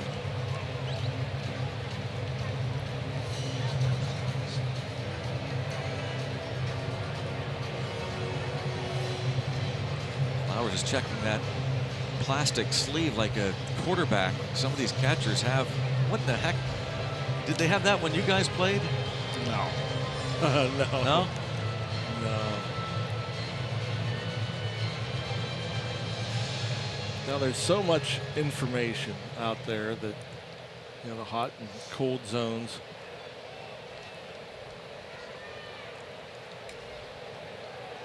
At what point does it become too much? Therein lies the question. That's the greatest question of all. You want to use all the information, but yeah, I heard an where's the interview balance? with. Sorry, I heard an interview with Chris Sale the other day, and Chris Sale talking about not really caring or wanting to even hear it, because if a guy's having success on an inside fastball for the last 10 days or whatnot, but the situation dictates or his feel dictates that a heater up and in is the way. To right field. And Markakis with room, maybe. No, it's off the wall. Marte into second with a double, and the Pirates lead 2-0. Markakis thought he had it measured. Off the brick wall and right. Almost had the party. Still a lot of fun. So close, elevated fastball. I think he wanted it a little bit higher than that. You saw Flowers give the target up above the letters, and the ball just kept carrying. It looked like Markakis had it measured. Not far at all, Matt Capps, from a Marte Parte. A 2-run double. He's 2 for 3. Moran and Newman score. So getting back to Chris Sale, you know, if the situation dictates a fastball in, he wants to throw it with conviction. He doesn't want to have that in the back of his mind. This guy's really on fire right now with fastballs in or, you know, over the strike zone. He wants to be able to throw the pitch he wants to throw with conviction in the moment and not get caught up as much. You know, I'm sure something he wants to see, but we talked about my mental capacity earlier. I don't overload information. I mean, I don't want to harp on it here, but you know, there's a lot of it I couldn't handle, and I was kind of that way. And towards the later part of my career, I kind of figured out I want to know if a guy, what percentage of the time he swings at a first pitch strike, and what his strikeout to walk ratio was. And you know, that kind of told me, you know, pitching later in the game, a lot of times guys will take a strike, you know, but if there's numbers that tell me otherwise, I'm going to be aggressive right out of the gate. And then if, you know, it's a strikeout to walk ratio, if he strikes out a lot more than he walks, I get ahead of him, maybe I can expand the zone. Or, you know, if you've got a guy like Joe Mauer who doesn't strike out a whole lot, and Joe Mauer just came to mind, but, you know, I know get ahead of him, he's probably going to take that first pitch. He's probably going to take till he gets a strike. And then I'm going to have to keep pounding strikes because he can get ahead of him 0-2 and miss by an inch one way or another, and he's taken, and then you got him on first base. So those were the things I really wanted to see. The rest of it, what a guy splits in day games and night games and stuff like that, it's too much. Yeah. Called third strike. And what a call by Matt Capps when Starling Marte stepped to the plate. Marte drives in a pair.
that we've seen in some time. It is Beat the Freeze as a contestant that they pick. Gets a nice head start on the freeze, and you get a look at the Bucko bullpen cheering on the contestant whose name I did not get. And look at this in terms of a result. The freeze, as it comes down to the wire, the freeze was beaten tonight in Atlanta. Look at that reaction from the Bucko bullpen. It's actually a pretty cool story when you talk about the freeze, guys. It's Nigel Talton, that's his name. He's 27 years old, and he's actually a member of the Atlanta Braves Browns crew. He's a former college sprinter at Iowa Wesleyan, then Shorter University, and also Kennesaw State. He actually has a goal of competing in the 2020 Olympics in Tokyo, and now that he's done the race, he's going to change back into his grounds crew uniform and finish his job duties. What about that? A grounds crew member. Beat the freeze. Pretty impressive stuff. Fastest grounds crew guy in all of baseball, unquestionably. As Johan Camargo leads off against Chris Archer. Struck out looking in the second. And a ground ball to the right side. Bell went over that way, and now Frazier guns it to Archer for the out.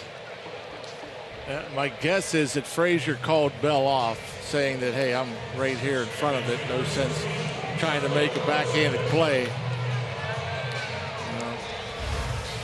Problem is, like, when Frazier trying to hit the pitcher on the move, threw him a bit of a bullet from close range.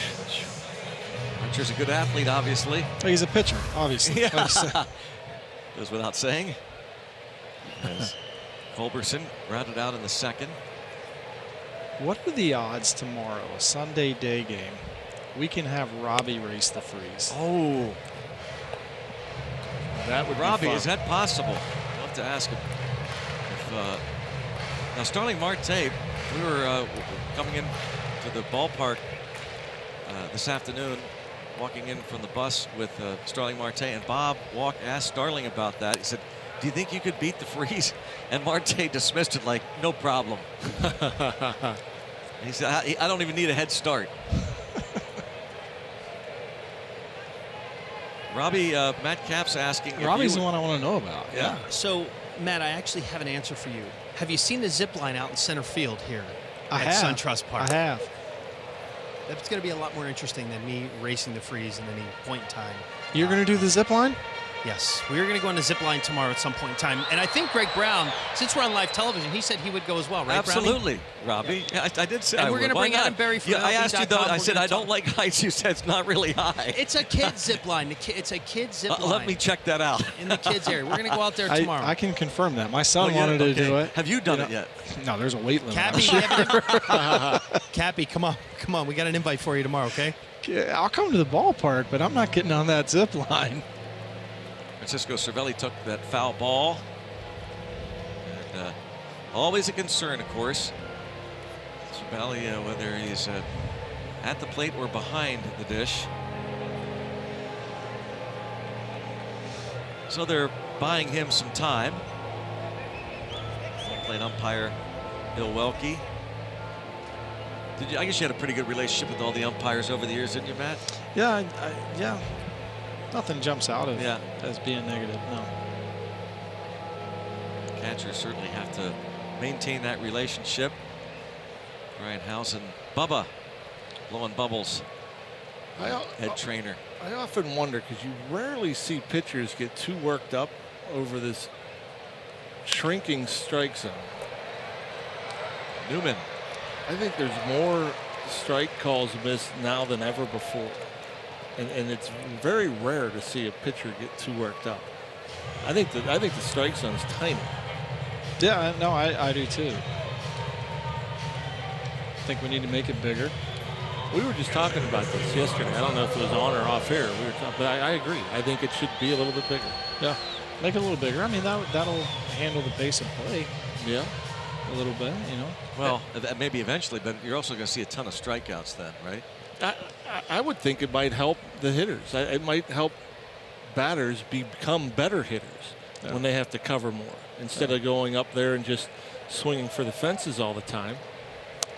Yeah, I think hitters have an advantage when it comes to that because they're right there intimate with a home plate umpire that's calling balls and strikes, and they can lower their head. Nobody in the ballpark knows it. They can complain, they can talk, they can say you missed it, you know, question it, whatnot.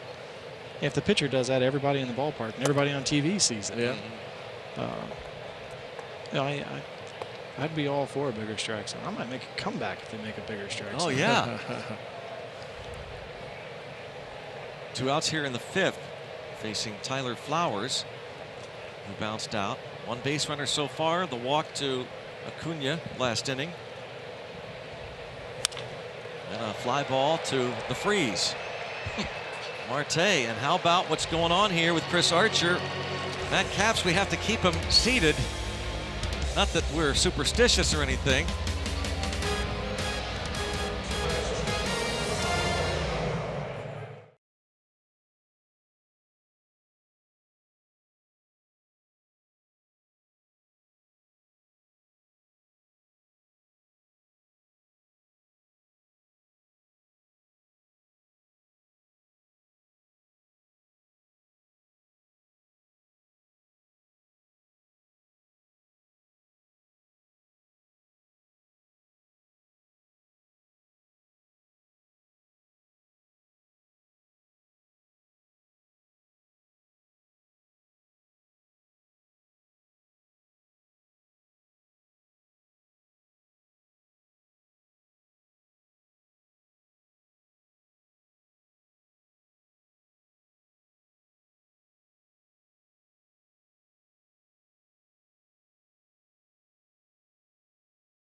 Of the Pittsburgh Pirates and may not be reproduced or retransmitted in any form.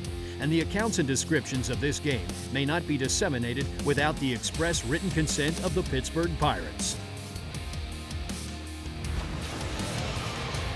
Back here in Atlanta, Pirates are going to be in Pittsburgh starting Monday afternoon. Spend Labor Day with the Buccos. Get a game ticket and $10 in loaded value, good for concessions and merchandise. For just $19, available for any game, actually. The Red Series, which starts Monday afternoon, then Tuesday night and Wednesday night. Go to pirates.com/Labor Day. Hope you're enjoying your Labor Day weekend. We're enjoying our visit here with former Pirates closer Matt Capps, who lives nearby. Watching Chris Archer do great work. Matched up against Kevin Gausman. He gave up the 2-run double to Starling Marte last inning. Now Gregory Polanco. It's a 1:35 start on Monday at PNC Park. Pirates and Braves play here late tomorrow afternoon to conclude this series. Polanco, Cervelli, and Dickerson against Gausman. Gausman's scoreless inning streak coming to an end. 19 consecutive scoreless innings before the 2 spot the Bucs put up in the 5th. Talking about simplifying things with Matt Capps earlier, and Gausman did the same thing, deciding to ditch the windup after talking to his pitching coach here in Atlanta. I see a lot of guys doing it now. David Price kind of started the trend, and he's got that little real small side step that he does. So, yeah, I mean, he's technically not completely out of the Well, that ball's hammered to center field and clear the deck. Cannonball coming. That is a large cup of coffee right there. Polanco's 22nd El Cafe gives the Pirates a 3-0 lead. Holberson, or Inciarte, didn't even bother to take a step back. That's one of the hardest balls I've ever seen him hit. That thing, you don't see many center fielders give up on balls this early. But Gregory Polanco, Gausman tried to go up and in, left it out over thigh high staying through it up the middle. And when the big man barrels it up, no Park is going to hold it. Allegheny Health Network Supermo look. That is a titanic blast to center field. Ender Inciarte barely moved. Check swing. A nice play by Camargo to rob Cervelli of a potential swinging bunt hit. Check it out. Man, that's extension. That's inside the ball. That's a no-doubter. There's not many guys in baseball that can drive a ball to straightaway center and know as soon as it's left the bat. Do you have any memorable ones? They were hit off me like that? Yeah. I remember Adam Dunn taking John Grabo in between the smokestacks. Oh, that's right. In Cincy, I remember that. In Cincinnati. Oh, wow. Between the smokestacks. He got that one. And then I remember Barry getting one off of Ian Snell that I thought was going to take down the batter's eye at PNC Park. Polanco's drive. Check it out. StatCast AI powered by AWS. Just 107. I would have guessed 110 plus. 435 feet. You know, the one I remember giving up personally was in rookie ball. Jared Saltalamacchia got me in the playoffs in rookie ball at McKechnie Field. Really? I gave it up. I didn't even look. Didn't even look. Just give me a new baseball. Let's move on with this. Who hit the one off? Who Sosa hit the one off of straightaway center? Kip Wells, I think. Kip Wells. Over the bullpens into the camera. Yeah. Off the roof of that security building in dead center at PNC Park. This ball hit deep by Bell toward the wall in Ciarte. Just enough room.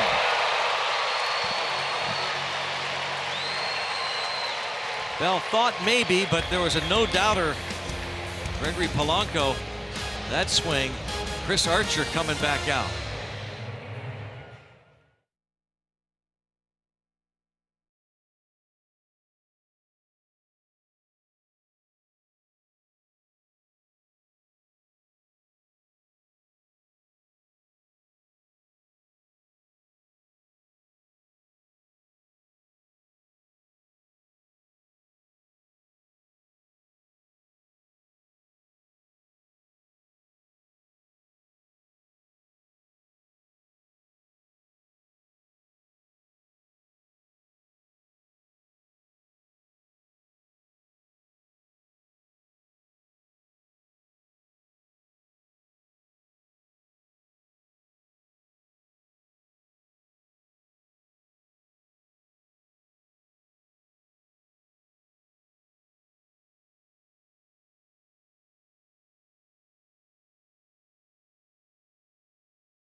T-Mobile, and the night so far for Chris Archer.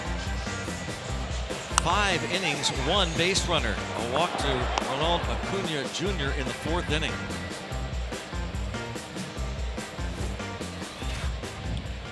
He's at 68 pitches. Dansby Swanson will lead off. Then on deck, a pinch hitter for Gossman, Michael Reed.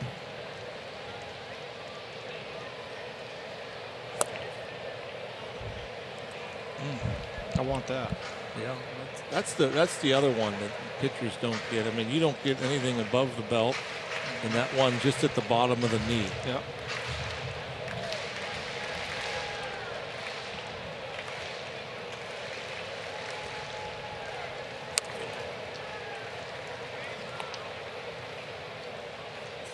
Dansby Swanson. 104 strikeouts for Archer. Struck out Swanson looking 11 pitches it took before Swanson was retired on strikes, and then the pitcher struck out against Archer in the 3rd inning. Oh.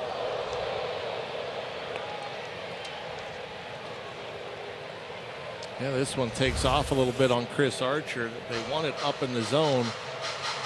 Ends up around the head of Swanson. Fortunately, he's able to duck out of the way.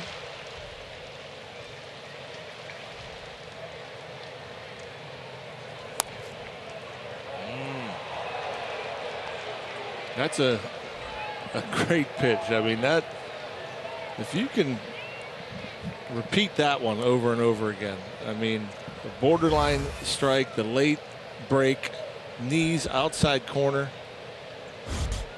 Wasn't sure where he was going to get the call or not. He did from Welke, so it's 2-2.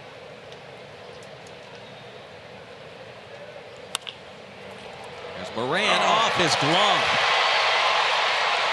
And heading to second is Swanson. Great hustle there. Well, this will be the official scorer's call, but that's a ball that most third basemen make a play on. Yeah, that I can't imagine them giving him a hit on that. I mean,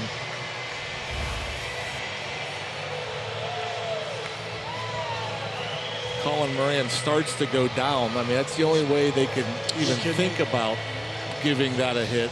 He stays on his feet.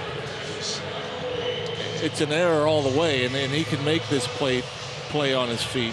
Did they give him a hit? And I think, again, that because that's unbelievable. I think because Colin Moran's going down is the only reason they give that a hit.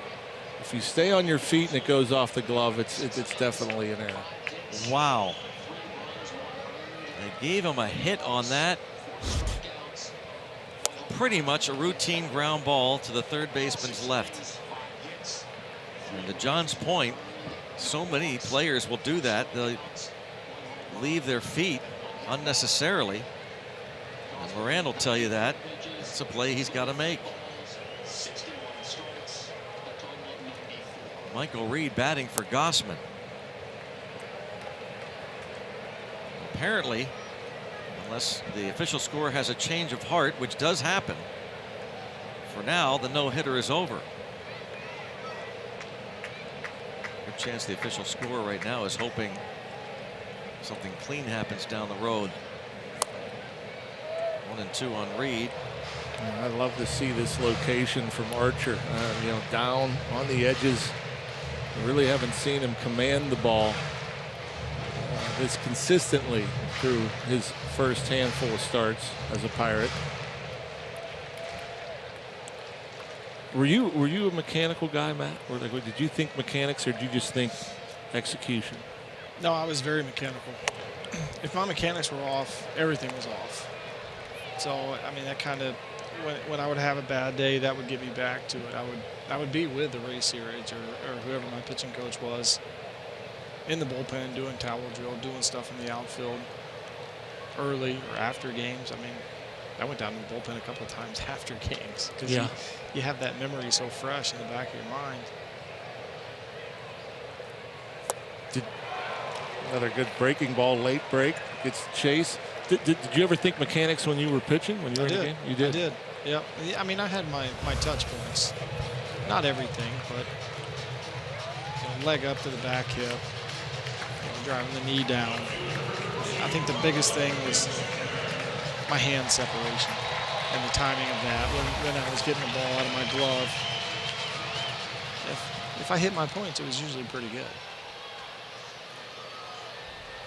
Now, Ronald Acuna Jr., he's bounced out and walked.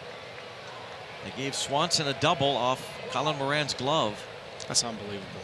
It really is. And there is a clean hit. And now Swanson will score to make it 2-1. Acuna, his 49th RBI, gets the Braves on the board.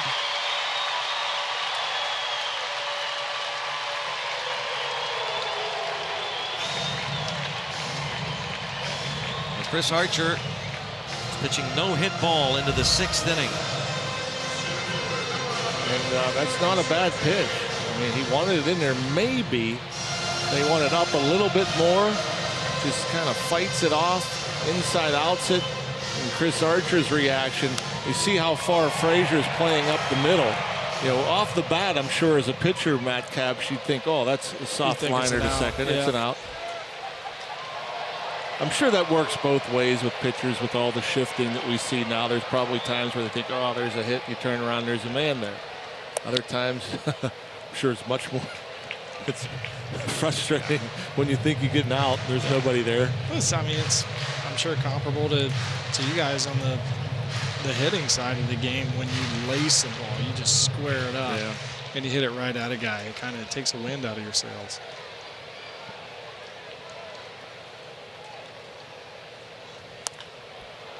I think the worst ever for any hitter is to line out to center field. Because, you know, when you're up there and you're thinking middle of the field and you get a pitch and you take the perfect swing and hit a line drive to center and it's an out. I think that's the most unfair result for a hitter. Because you can argue, oh, I lined out the third. Well, I maybe come off it a little bit or came around it a little bit. But when you're staying inside it, driving it middle,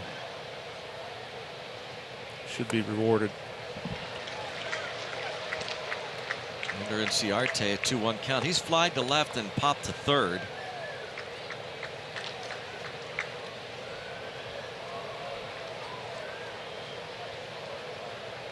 A tainted run at this point allowed by Archer.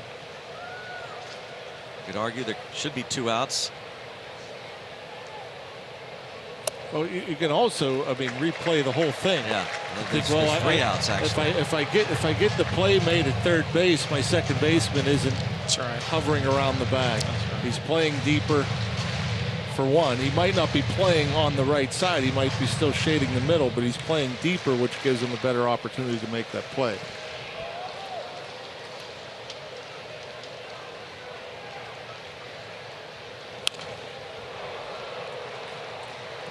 You're also pitching differently. Yeah. Your approach on the mound with a runner on second and 1 out compared to your approach with the bases empty and 2 outs is different. Sure. It's Richard Rodriguez in the Pirates bullpen. Archer is due up third in the 7th inning. You see, he's at 84 pitches. There goes the runner. That's a fly ball toward Marte. Acuna goes back to first.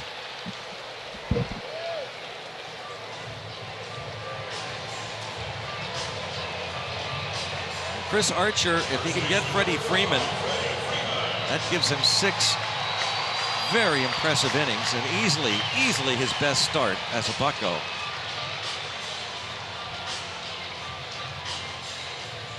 And because of the hit, the Capps family will have Dad back in a moment. We had to leave him here, keep him here. Yeah, he's fired up. Dad's coming back.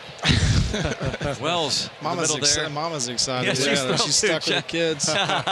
Probably an empty box of Skittles there. Yeah. And bounce to Moran. And instead of throwing right to second, he throws to first. Doesn't matter, gets the out. And Matt Capps, that was fun. No, thanks, guys. Really enjoyed being here. Thanks for having me. The Mad Capper. Look forward to having him back in Pittsburgh in the studio once Michael McHenry takes off someday. 3-1 Bucks.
here in Atlanta.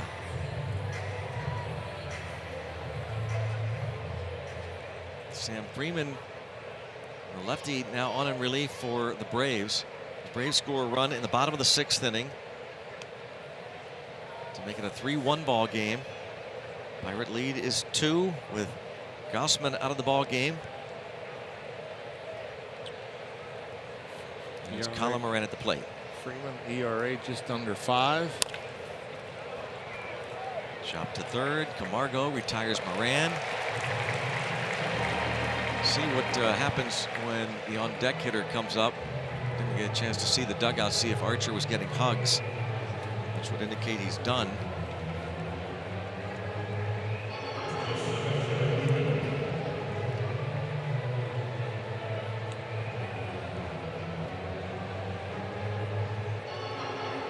So he got some hugs. So he'll be done for the night, and what a night it was for Chris Archer. Now Kevin Newman.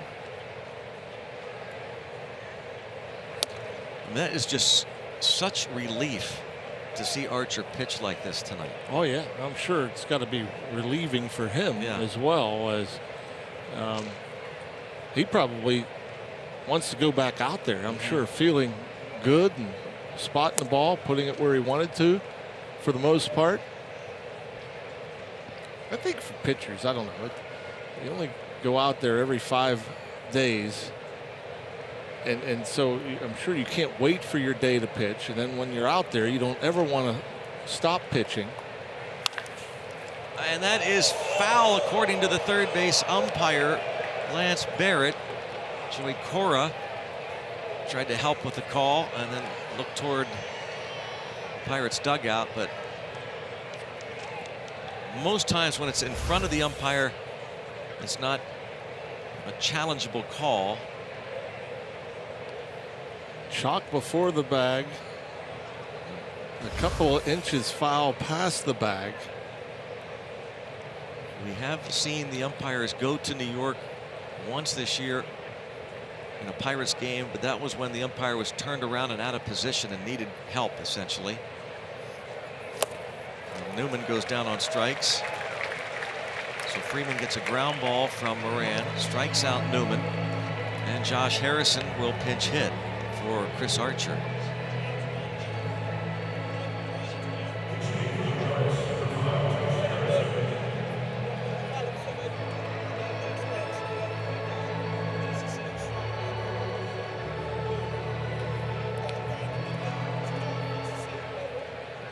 Talking to Cervelli and Ray Searage there. Chris Archer, 6 strong innings, 2 hits, and of course the questionable first hit.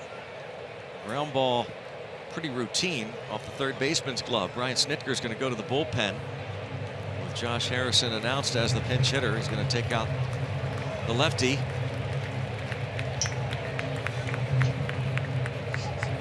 And we'll be coming back. The Pirates lead 3-1. 2 outs in the 7th.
They're back together, the Caps family, Matt Caps.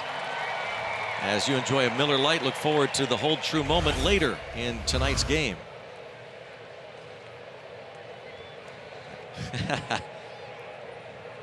Matt Caps was with us through that run that Archer had of no-hit baseball. And now Shane Carl faces Josh Harrison. And Archer, who won his first game as a Pirate at Coors Field in Denver. He went 5 innings August the 8th after debuting against the Cardinals, a no decision.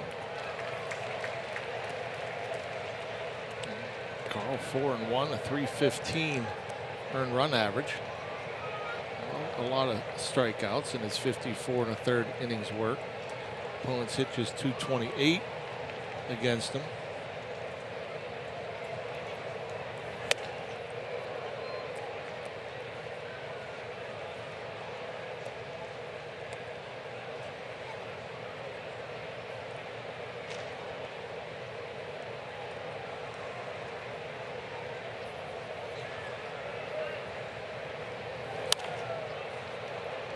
Ball and 2 strikes. Josh Harrison started at second base last night. David Freese started at third, which was a bit odd against a righty, Anibal Sanchez. And you wonder now that Freese was traded, was that kind of a stipulation, part of maybe teams like the Dodgers? He ended up going to the Dodgers, make sure he was healthy before they made the deal. 5-3 put out, 1-2-3 go the Bucks in the 7th. Chris Archer, his strongest performance as a Pirate, leads 3-1.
Dancing a little bit to the music here in Atlanta. Pirates leading at 3-1.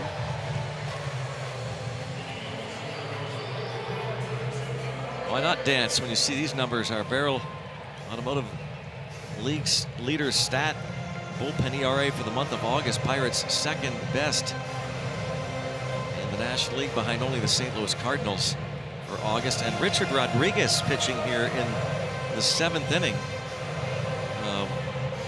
Makes you wonder now about the health of the man who we believe is the 7th inning pitcher for the Pirates, Kyle Crick, because Keone Kela seems to have become the 8th inning setup man now. And then you also wonder, an unusual spot for Richard Rodriguez this late in a ball game with the Pirates leading by only a couple. Edgar Santana would be an option.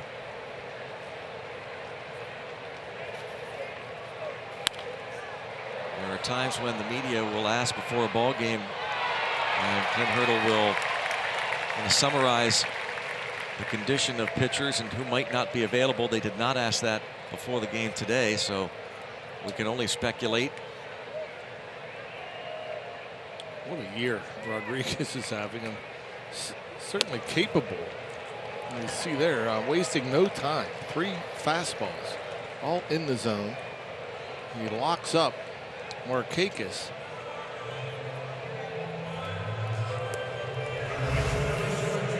Yeah, you've got to go pretty far back.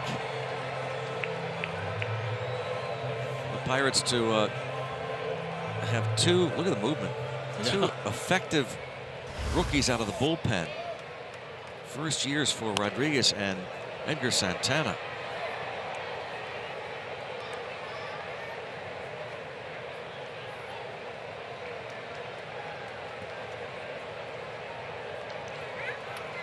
Johan Camargo. A couple of strikes on him.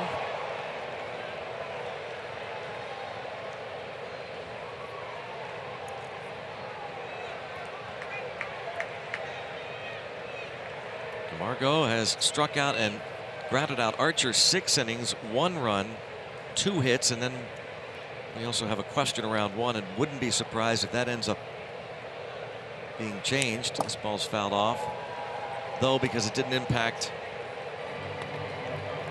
Yeah, it would have been an unearned run against him, so it could change. Oftentimes, teams will lobby Major League Baseball. Heck, it happens every day, and they review certain calls by official scores, and they're overturned on occasion. And wow, Richard Rodriguez strikes out Camargo. And how do you get a chase on that pitch? I mean, that pitch was so far outside. I mean, you must be really cheating for the fastball, because when does that ball ever look like it's in the strike zone? And that's a breaking ball that starts away and breaks in a little bit, but still, you know, even after the slider that breaks towards the left-handed batter, that thing was still 8-10 inches off the plate. As you said, really cheating for the fastball, and he starts off Culberson with a breaking pitch. Talked about it so much about Rodriguez and others who don't have the 99-mile-per-hour fastball, but for whatever reason, the hitters will tell you it sure looks like it is upper 90s. Yeah, look where Cervelli catches this ball. It's in the left-handed batter's box. By far, yeah. I mean, well into it. Now, it's one thing if the ball, if it's a left-handed pitcher and he starts it over the middle and it breaks away. Gregory Polanco drops the ball, and Culberson into second base.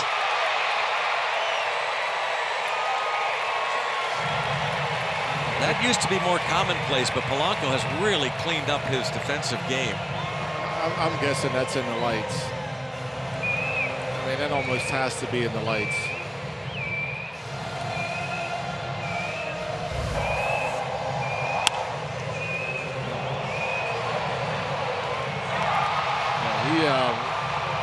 Polanco's been playing such a strong center field.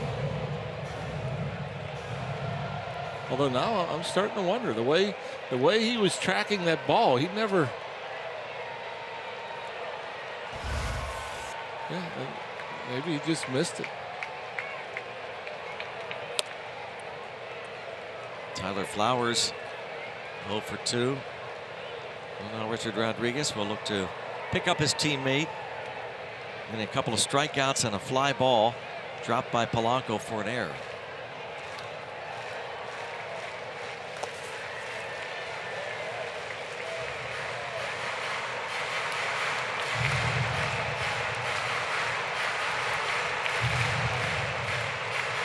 Johnny Venter's up in the bullpen for Atlanta.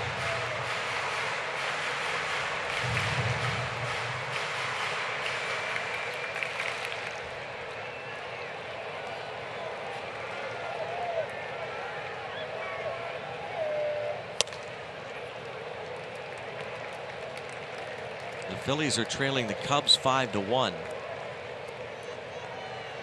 The Braves lead the Phillies by 2 games in the National League East. Now, the Braves have lost 7 of their last 8 games here in Atlanta.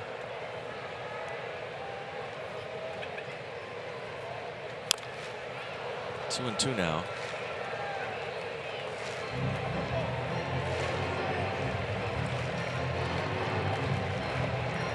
Richard Rodriguez was signed by the Pirates as a minor league free agent. Just a couple games last year with Baltimore, did not go well with the Orioles.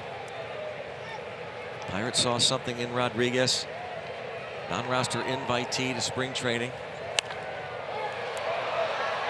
He'll be out of play.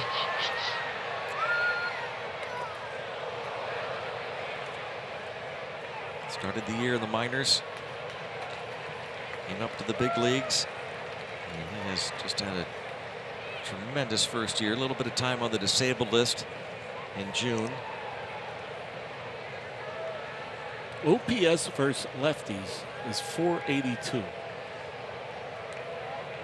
It's on base plus slugging, and that's really good for a pitcher. He got him to chase. And Cervelli will toss to first to complete the strikeout. He ends up striking out the side.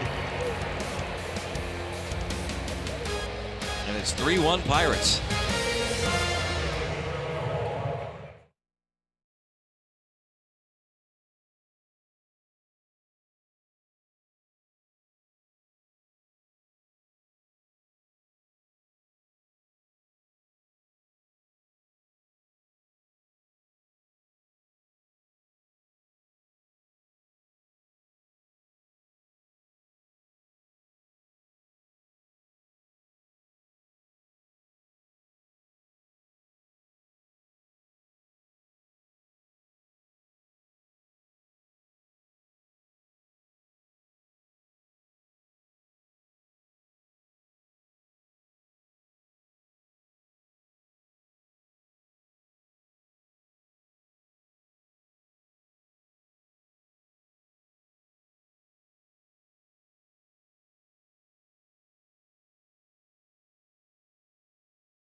Atlanta Braves. Nissan Road ahead. It'll be Nick Hingham to get the start tomorrow instead of Ivan Nova against Julio Teheran. Coverage starts at 4:30. Late afternoon contest tomorrow. First pitch 5:05. Nova has some personal issues to attend to, so he's not with the club. And it will be Nick Hingham to get the call tomorrow.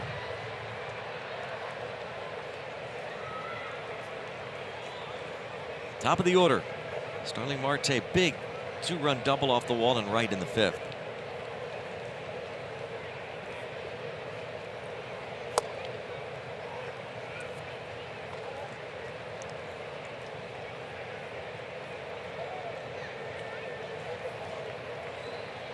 Almost anytime you see Marte drive a ball the other way as far as he did on that double, you start thinking that maybe he's ready to go on one of those runs again where he starts, driving balls into the gaps, hitting the ball out of the ballpark.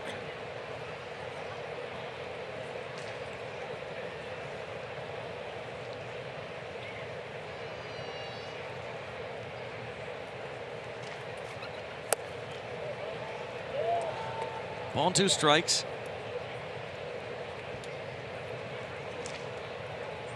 Keone Kela, we mentioned earlier, appears to be the 8th inning man these days now for the Pirates. He had a 1-2-3 8th inning last night, setting up Felipe Vasquez. Toward third, Camargo. It's Marte. Gregory Polanco dropped that fly ball off the bat of Charlie Culberson between innings. He came back to try to explain what happened there. Joey Cora, third base coach. Richard Rodriguez and Francisco Cervelli can now laugh about that moment. So Rodriguez was able to strike out Flowers. And that is going to be it for Shane Carl. Brian Snitker going back to one of several lefties he has available in his bullpen. Johnny Venters coming on.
Shane Carl got the last out of the 7th, the first out of the 8th, and now it's veteran lefty Johnny Venters.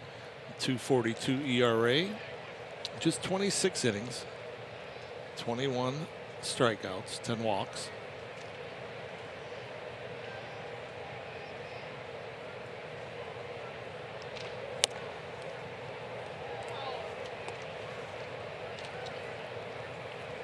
Ball one on Frazier. Kevin Gossman started and went 6 for the Braves.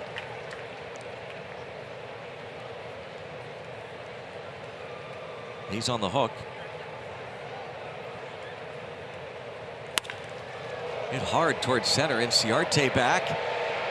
Oh man, is he good? He's really good. My gosh, he got a great jump and just tracked it.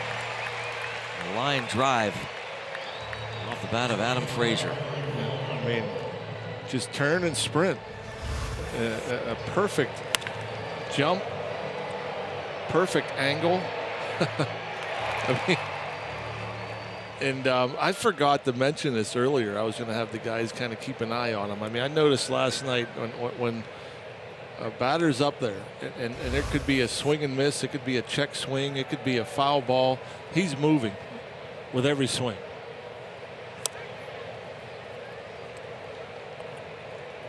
Gregory Polanco homered in the 6th, so every pitch. Watch Inciarte, what John's talking about. You have to get a swing. But yeah, every time I saw a check swing, he was crossing over or anticipating. Oh, of course not. I must have got him in a good inning. It's like, yeah. Come on, Ender.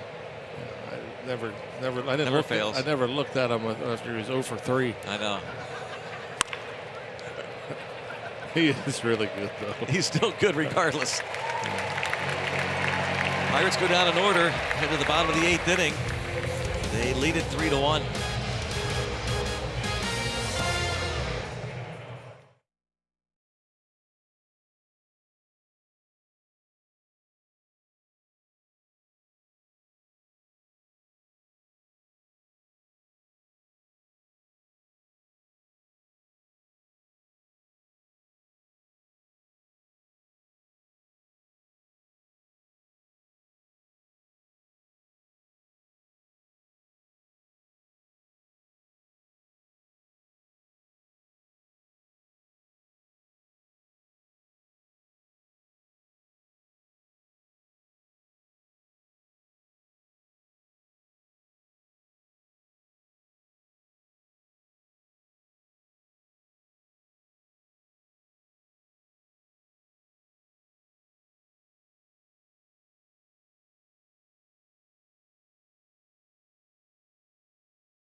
Clementine's impact still being felt in his native Puerto Rico. Some of Major League Baseball's biggest stars like Yadier Molina and Francisco Lindor sharing their thoughts on Roberto Clemente's standing in the history of Puerto Rico. That story plus top plays and more debuting tonight after Pirates postgame. We got a chance to see a sneak preview of that feature. Jack Becker producing Inside Pirates Baseball, and it's really neat to hear those stars from Puerto Rico throughout Major League Baseball talk about Clemente and his legacy. Carlos Correa, Lindor mentioned, Jose Barrios, many others. It's tonight after Pirates postgame as Keone Kela delivers ball one to Dansby Swanson.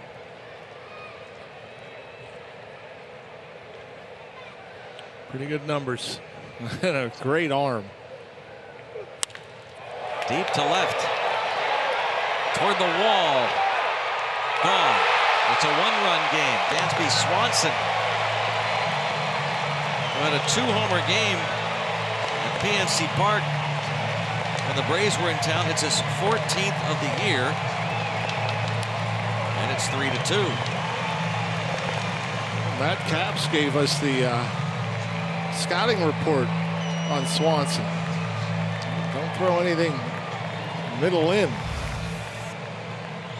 That fastball, maybe not middle in, more middle than in.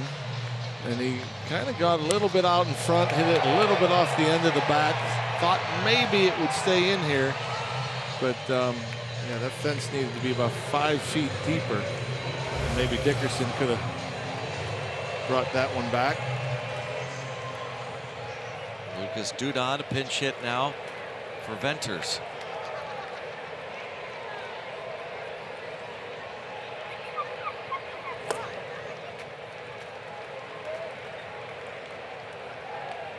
Dudon pinch hit last night and fouled out against Jameson Taillon. Picked up from the Royals before the deadline.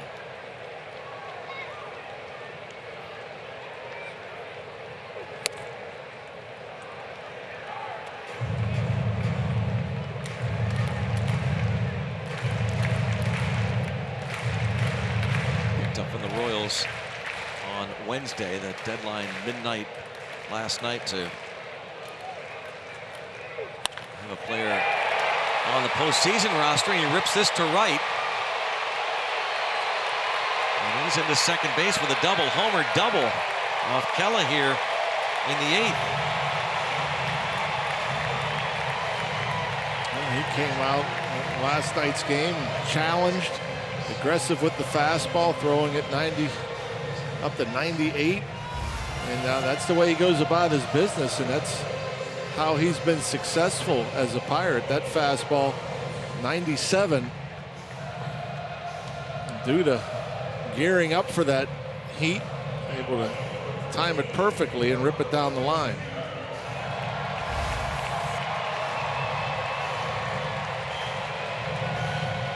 They will pinch run at second base. It'll be Lane Adams. With nobody out and down a run. And here's Acuna.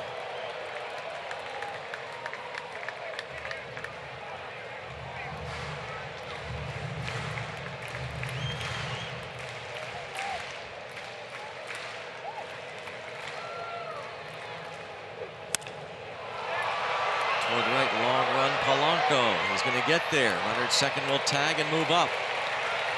Acuna. A productive out to move Adams to third.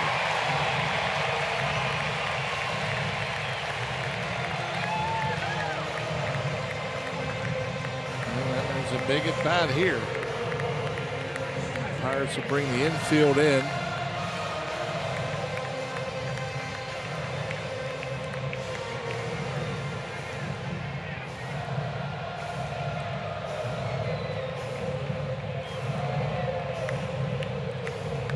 Last night, Kela faced Acuna, Ender Inciarte, and Freddie Freeman and retired each. He got Acuna to fly out, then he struck out Inciarte looking and Freeman swinging.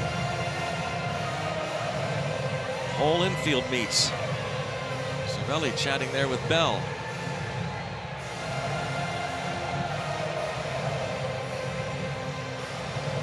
And Hurdle Talking to one of his coaches there, Dave Jouse.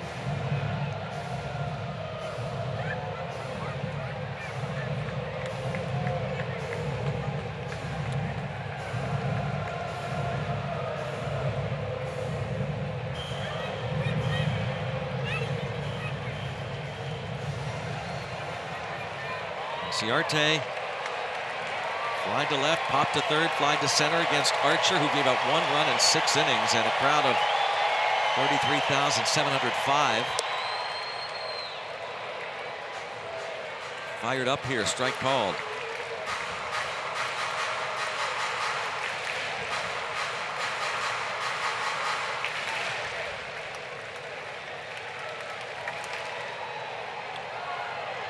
And Ciarte, one of the 10 toughest to strike out in the league.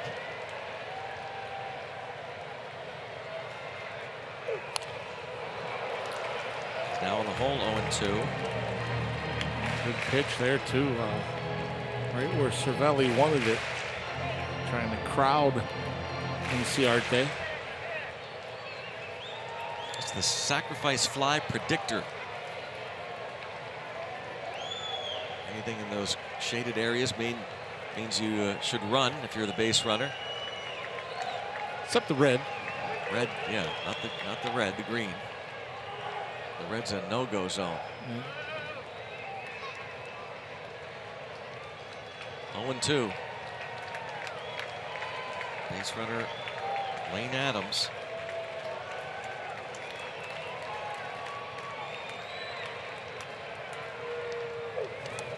And he went, and it's a wild pitch. Unless Keller can get there, he can't. And it's tied. And Ciarte not only strikes out, but reaches on the wild pitch. 3-3.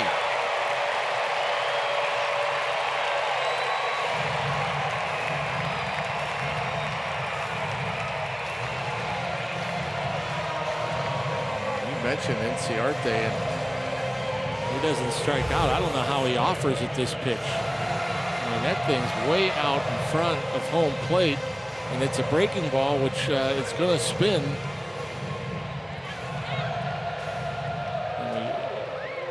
Here you get a better look. That ball's going to kick to the left of Cervelli. You know, hard one to stay in front of. And now it's Freddie Freeman.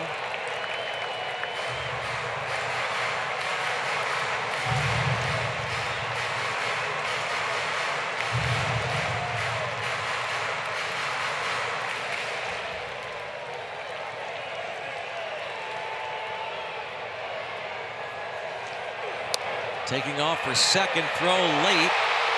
Stolen base. Ciarte, his 25th.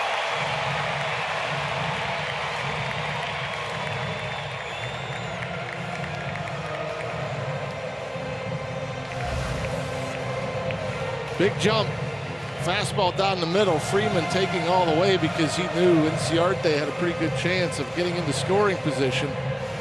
But quick release and a strong throw from Cervelli, but too big of a jump. Clint Hurdle's going to pull Kella here, looks like, on a 1-1 count.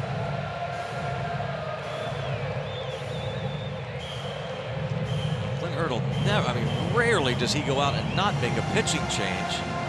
When has he ever gone out in the middle of a count? Yeah, that is, wow. Never see this from Clint Hurdle. Maybe he wanted to discuss whether or not Kella wants to face Freeman or not. That's the only thing I could figure is giving Kella the option of pitching to Freeman or walking him and taking his chances with Markakis.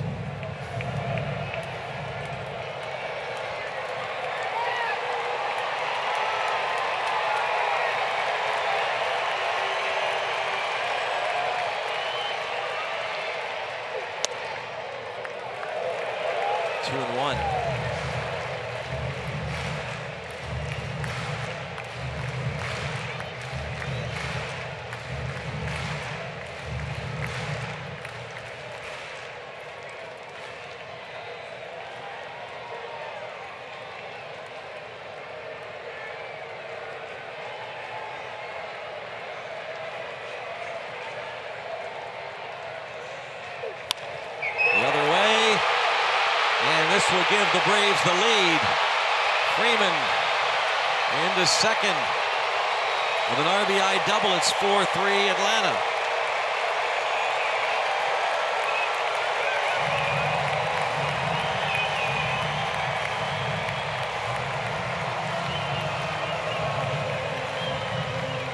Freeman, as he often does, and he just pulls his hands inside, takes a pitch that's in and hits it the other way. And man, just perfectly located, just inside the line. 82nd RBI for Freeman.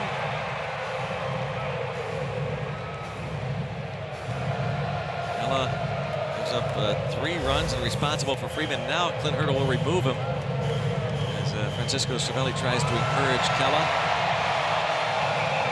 A concert-like atmosphere here.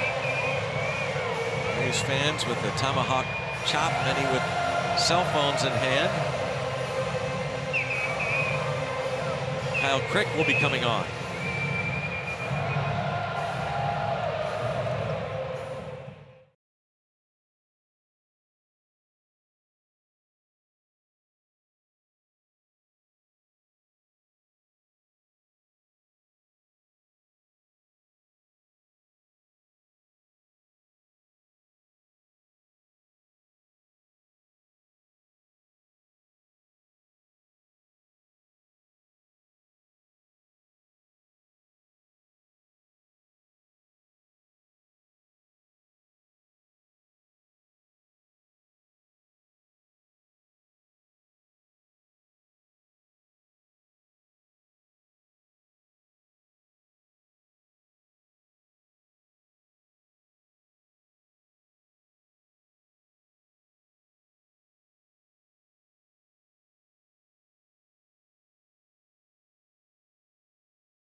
Second home run of the year of Kevin Gausman, and it made it a 3-1 Pirate lead. But here in the bottom of the 8th inning, a leadoff home run by Dansby Swanson off Keone Kella to make it a 1-run ball game. Later, a wild pitch on a strikeout would score pinch runner Lane Adams. Lucas Duda had pinch hit and doubled, so he scores the tying run, and moments ago Freddie Freeman doubles in Ciarte, who reached on the strikeout wild pitch, stole second, scores on the Freeman double, and the Braves have turned things around here in the 8th, leading 4-3. Here's Kyle Crick. 249 for Crick, 54 punch outs, 50 2/3 innings. Markakis takes ball 1. Kella is just unhittable until tonight. He only allowed the 1 run as a Pirate.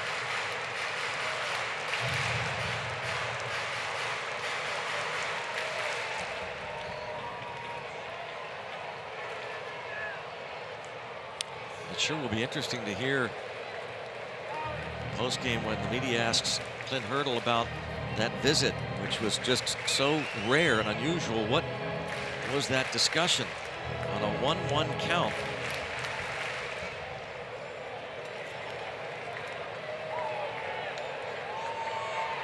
Goes out to talk to Kella with Freeman at the plate.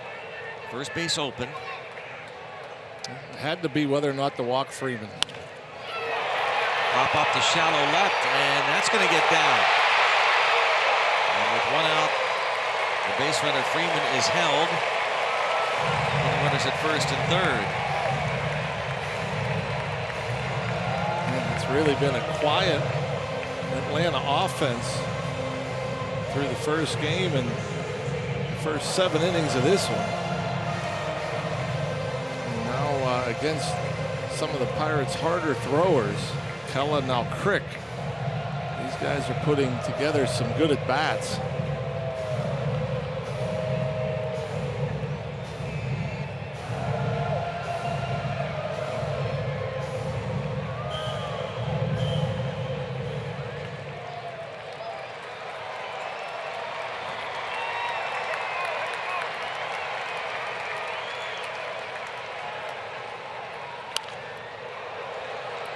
Camargo.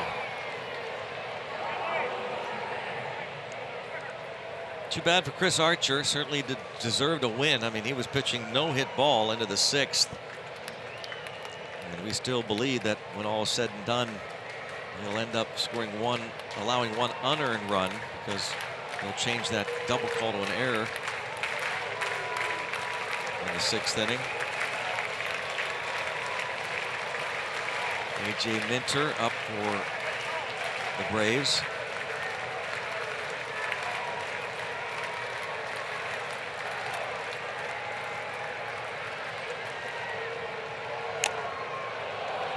Foul tip 0-2.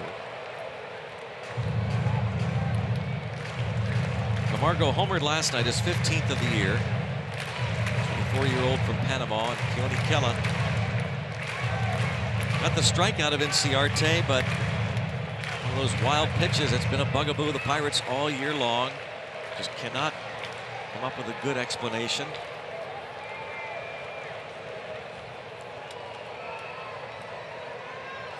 Line toward right, Polanco makes the catch, runner at third, tags. Polanco's throw is strong, but a little bit late. Oh, Cervelli really thinks he got him. Diving to Freeman. Yeah, I think if he tags him, he might be out. I'm not sure he tags him.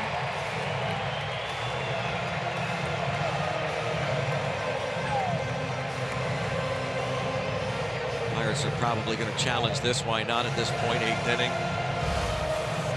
See what we find here.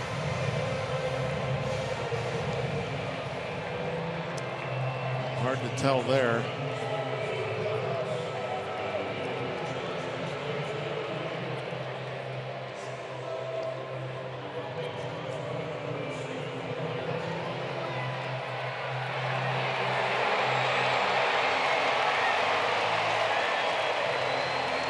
Well, there's definitely contact.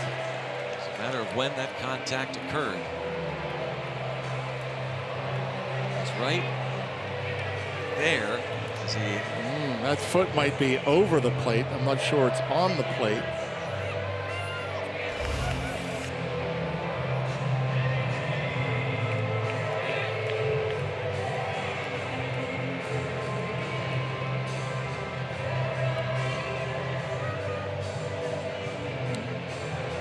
Freeman's not the fastest runner, so here you see Polanco sets up perfectly, gets off a nice, strong, accurate throw. One thing about that throw, and we see this from Francisco, look at how far he catches it out in front. If he's straddling home plate, there's no replay. They're all in the dugout. You know, the way he gets out in front of home plate, there's no roll against straddling home plate. You're not allowed to block it, but you can straddle it. And that ball was so perfectly thrown. Look where he's at. I mean, there's no reason to dive. You catch it. You catch the ball like a second baseman or a third baseman on a steal play, and you catch it and you put it down. There's no reason to reach back if he's straddling home plate. We see this often, actually. You know, and I never understand it, especially when you have a grounder and there's a play at the plate on a ground ball. They're going on contact. You know, just stay there. You don't have to go out in front of home plate. There's no reason for it.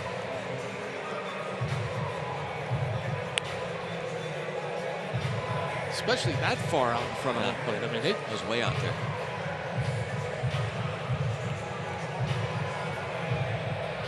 He is safe. So it's 5-3.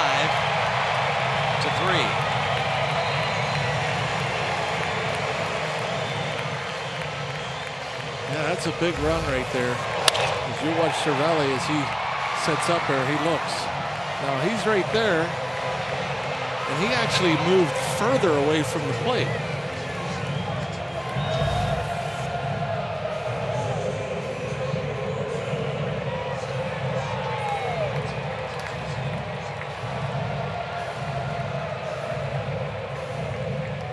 So Clint Hurdle challenges and ball stands. Clint Hurdle mentioned earlier today in his office that he put all of his chips in the opening game of the road trip. And he pretty much conceded that the Pirates are now looking toward 2019. So that's why I pulled Joe Musgrove 4 innings last Friday when the road trip began. He said, I felt we needed to sweep that series. Pirates lost that game in 15 innings, 7-6. Clay Holmes gave up those 3 runs in the 15th. 0-2 on Culberson.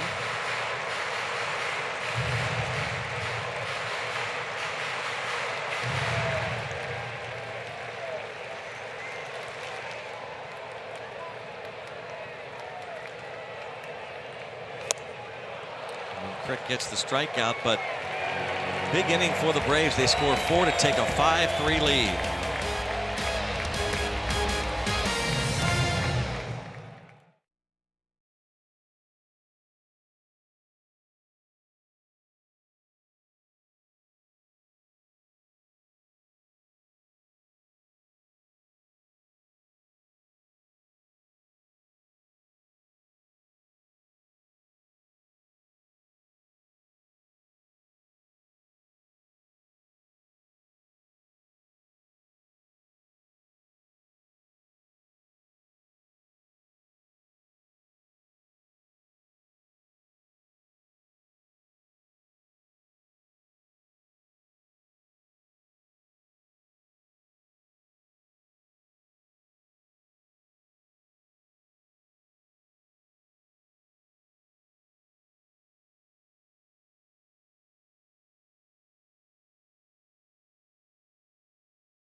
First of 3 against the Reds, and then the Marlins come in next weekend. And Friday night, September the 7th, against the Fish at 7:05. First 20,000 fans get a Pirates Roberto Clemente number 21 t-shirt. It's also a $1 dog night thanks to Sugardale. Go to pirates.com/free shirt Fridays. Starling Marte, that number 21 t-shirt that will be given away, and Pirates are going to feel like they gave this one away. They've been so good when leading late this year. A.J. Minter comes on. Hard-throwing lefty. 4-2 record, a .312 earned run average, 59 strikeouts for Minter, who will be looking to record his 12th save of the year. It's Cervelli, Dickerson, and Bell.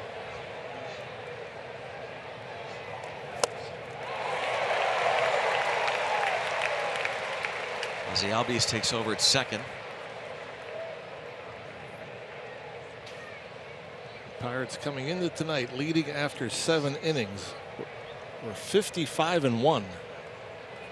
That's how good they've been closing down games.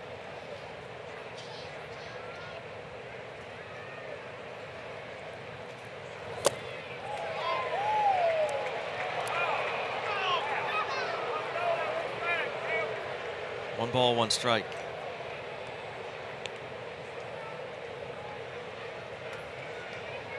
Dansby Swanson led off the bottom of the 8th inning with a home run. He has 2 hits, credited with a double off Colin Moran's glove to break up the no-hit bid in the 6th for Chris Archer.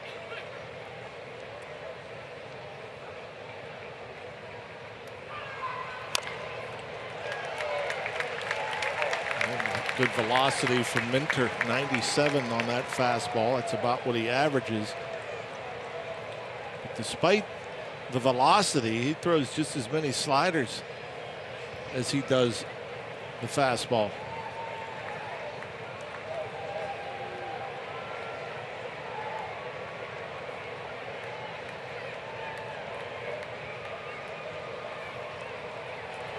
There it is. A backdoor slider at 94.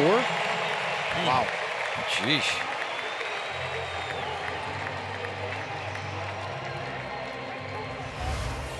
Watch the late movement. This looks like a ball outside, and it just rides across that outside edge.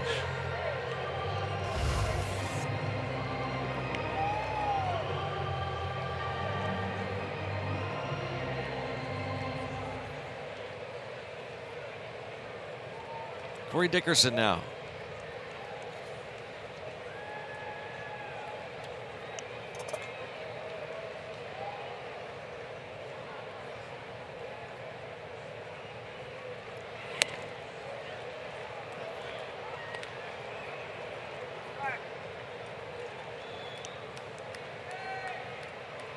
Dickerson was 0 for 3 against Kevin Gossman, who's off the hook. Johnny Venters would get the W.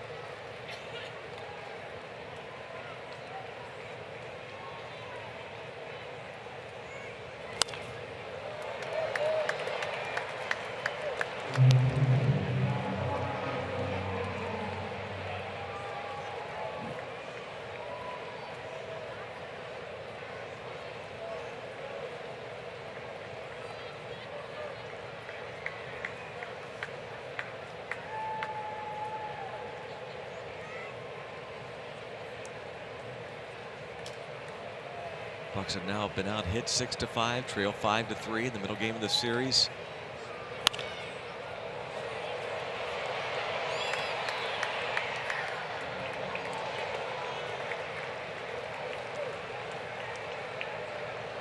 Dickerson 1 out of 4 last night with a double.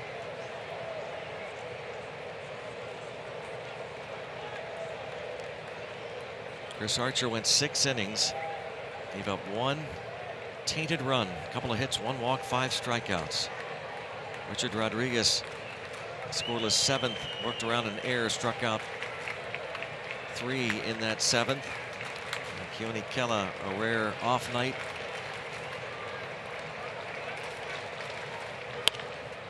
And toward the line and left, foul.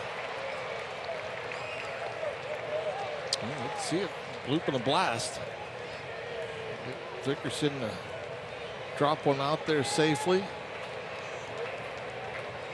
Bell on deck. He'll be batting right-handed against A.J. Minter. Having a fine rookie season.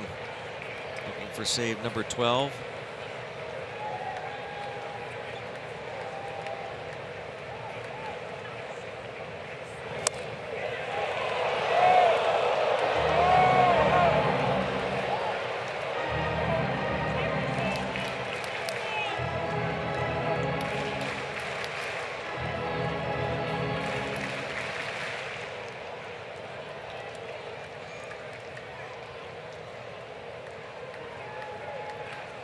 Back to the slider here at 2-2.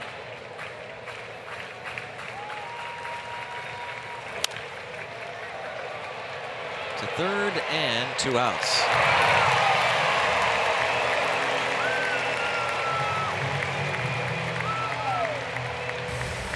Tomorrow, Pirates finish up this 9-game, 10-day, 3-city road trip. Series finale against the Braves. Coverage starts at 4:30 with Pirates pregame presented by W.B. Mason. It'll be Nick Kingham in the middle of your screen there talking to Jameson Tayo. Kingham starts instead of Ivan Nova, attending to some personal business back in the Dominican, as Josh Bell, the last hope for the Pirates.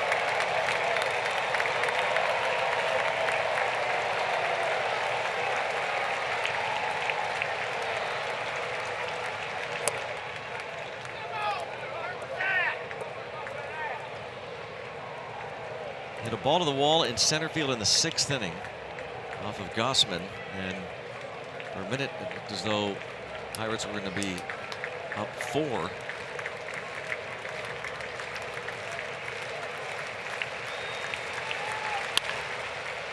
Nice play by Camargo off to the side, and the Braves come back. Pirates led 3-0 going to the bottom of the 6th. Braves get 1 in the home half, and then score 4. Dansby Swanson, one of the heroes. That home run got it started off Keone Kela. Yeah, anytime you lose one late, and again, the Pirates have been so good leading into the 8th inning. Just their 2nd loss all year after leading after 7 innings. It's tough. It's tough on the Pirates, but on the other side, if you're a Braves fan and that Braves team who are in the middle of a pennant race, it's a huge win. It's a huge comeback win just because you don't see it happen very often. So that does it. The Braves even this series with a 5-3 come from behind victory at SunTrust Park. We'll be coming back here in just a moment. First, we go back to Pittsburgh. Dan Potash and the Fort, Michael McHenry.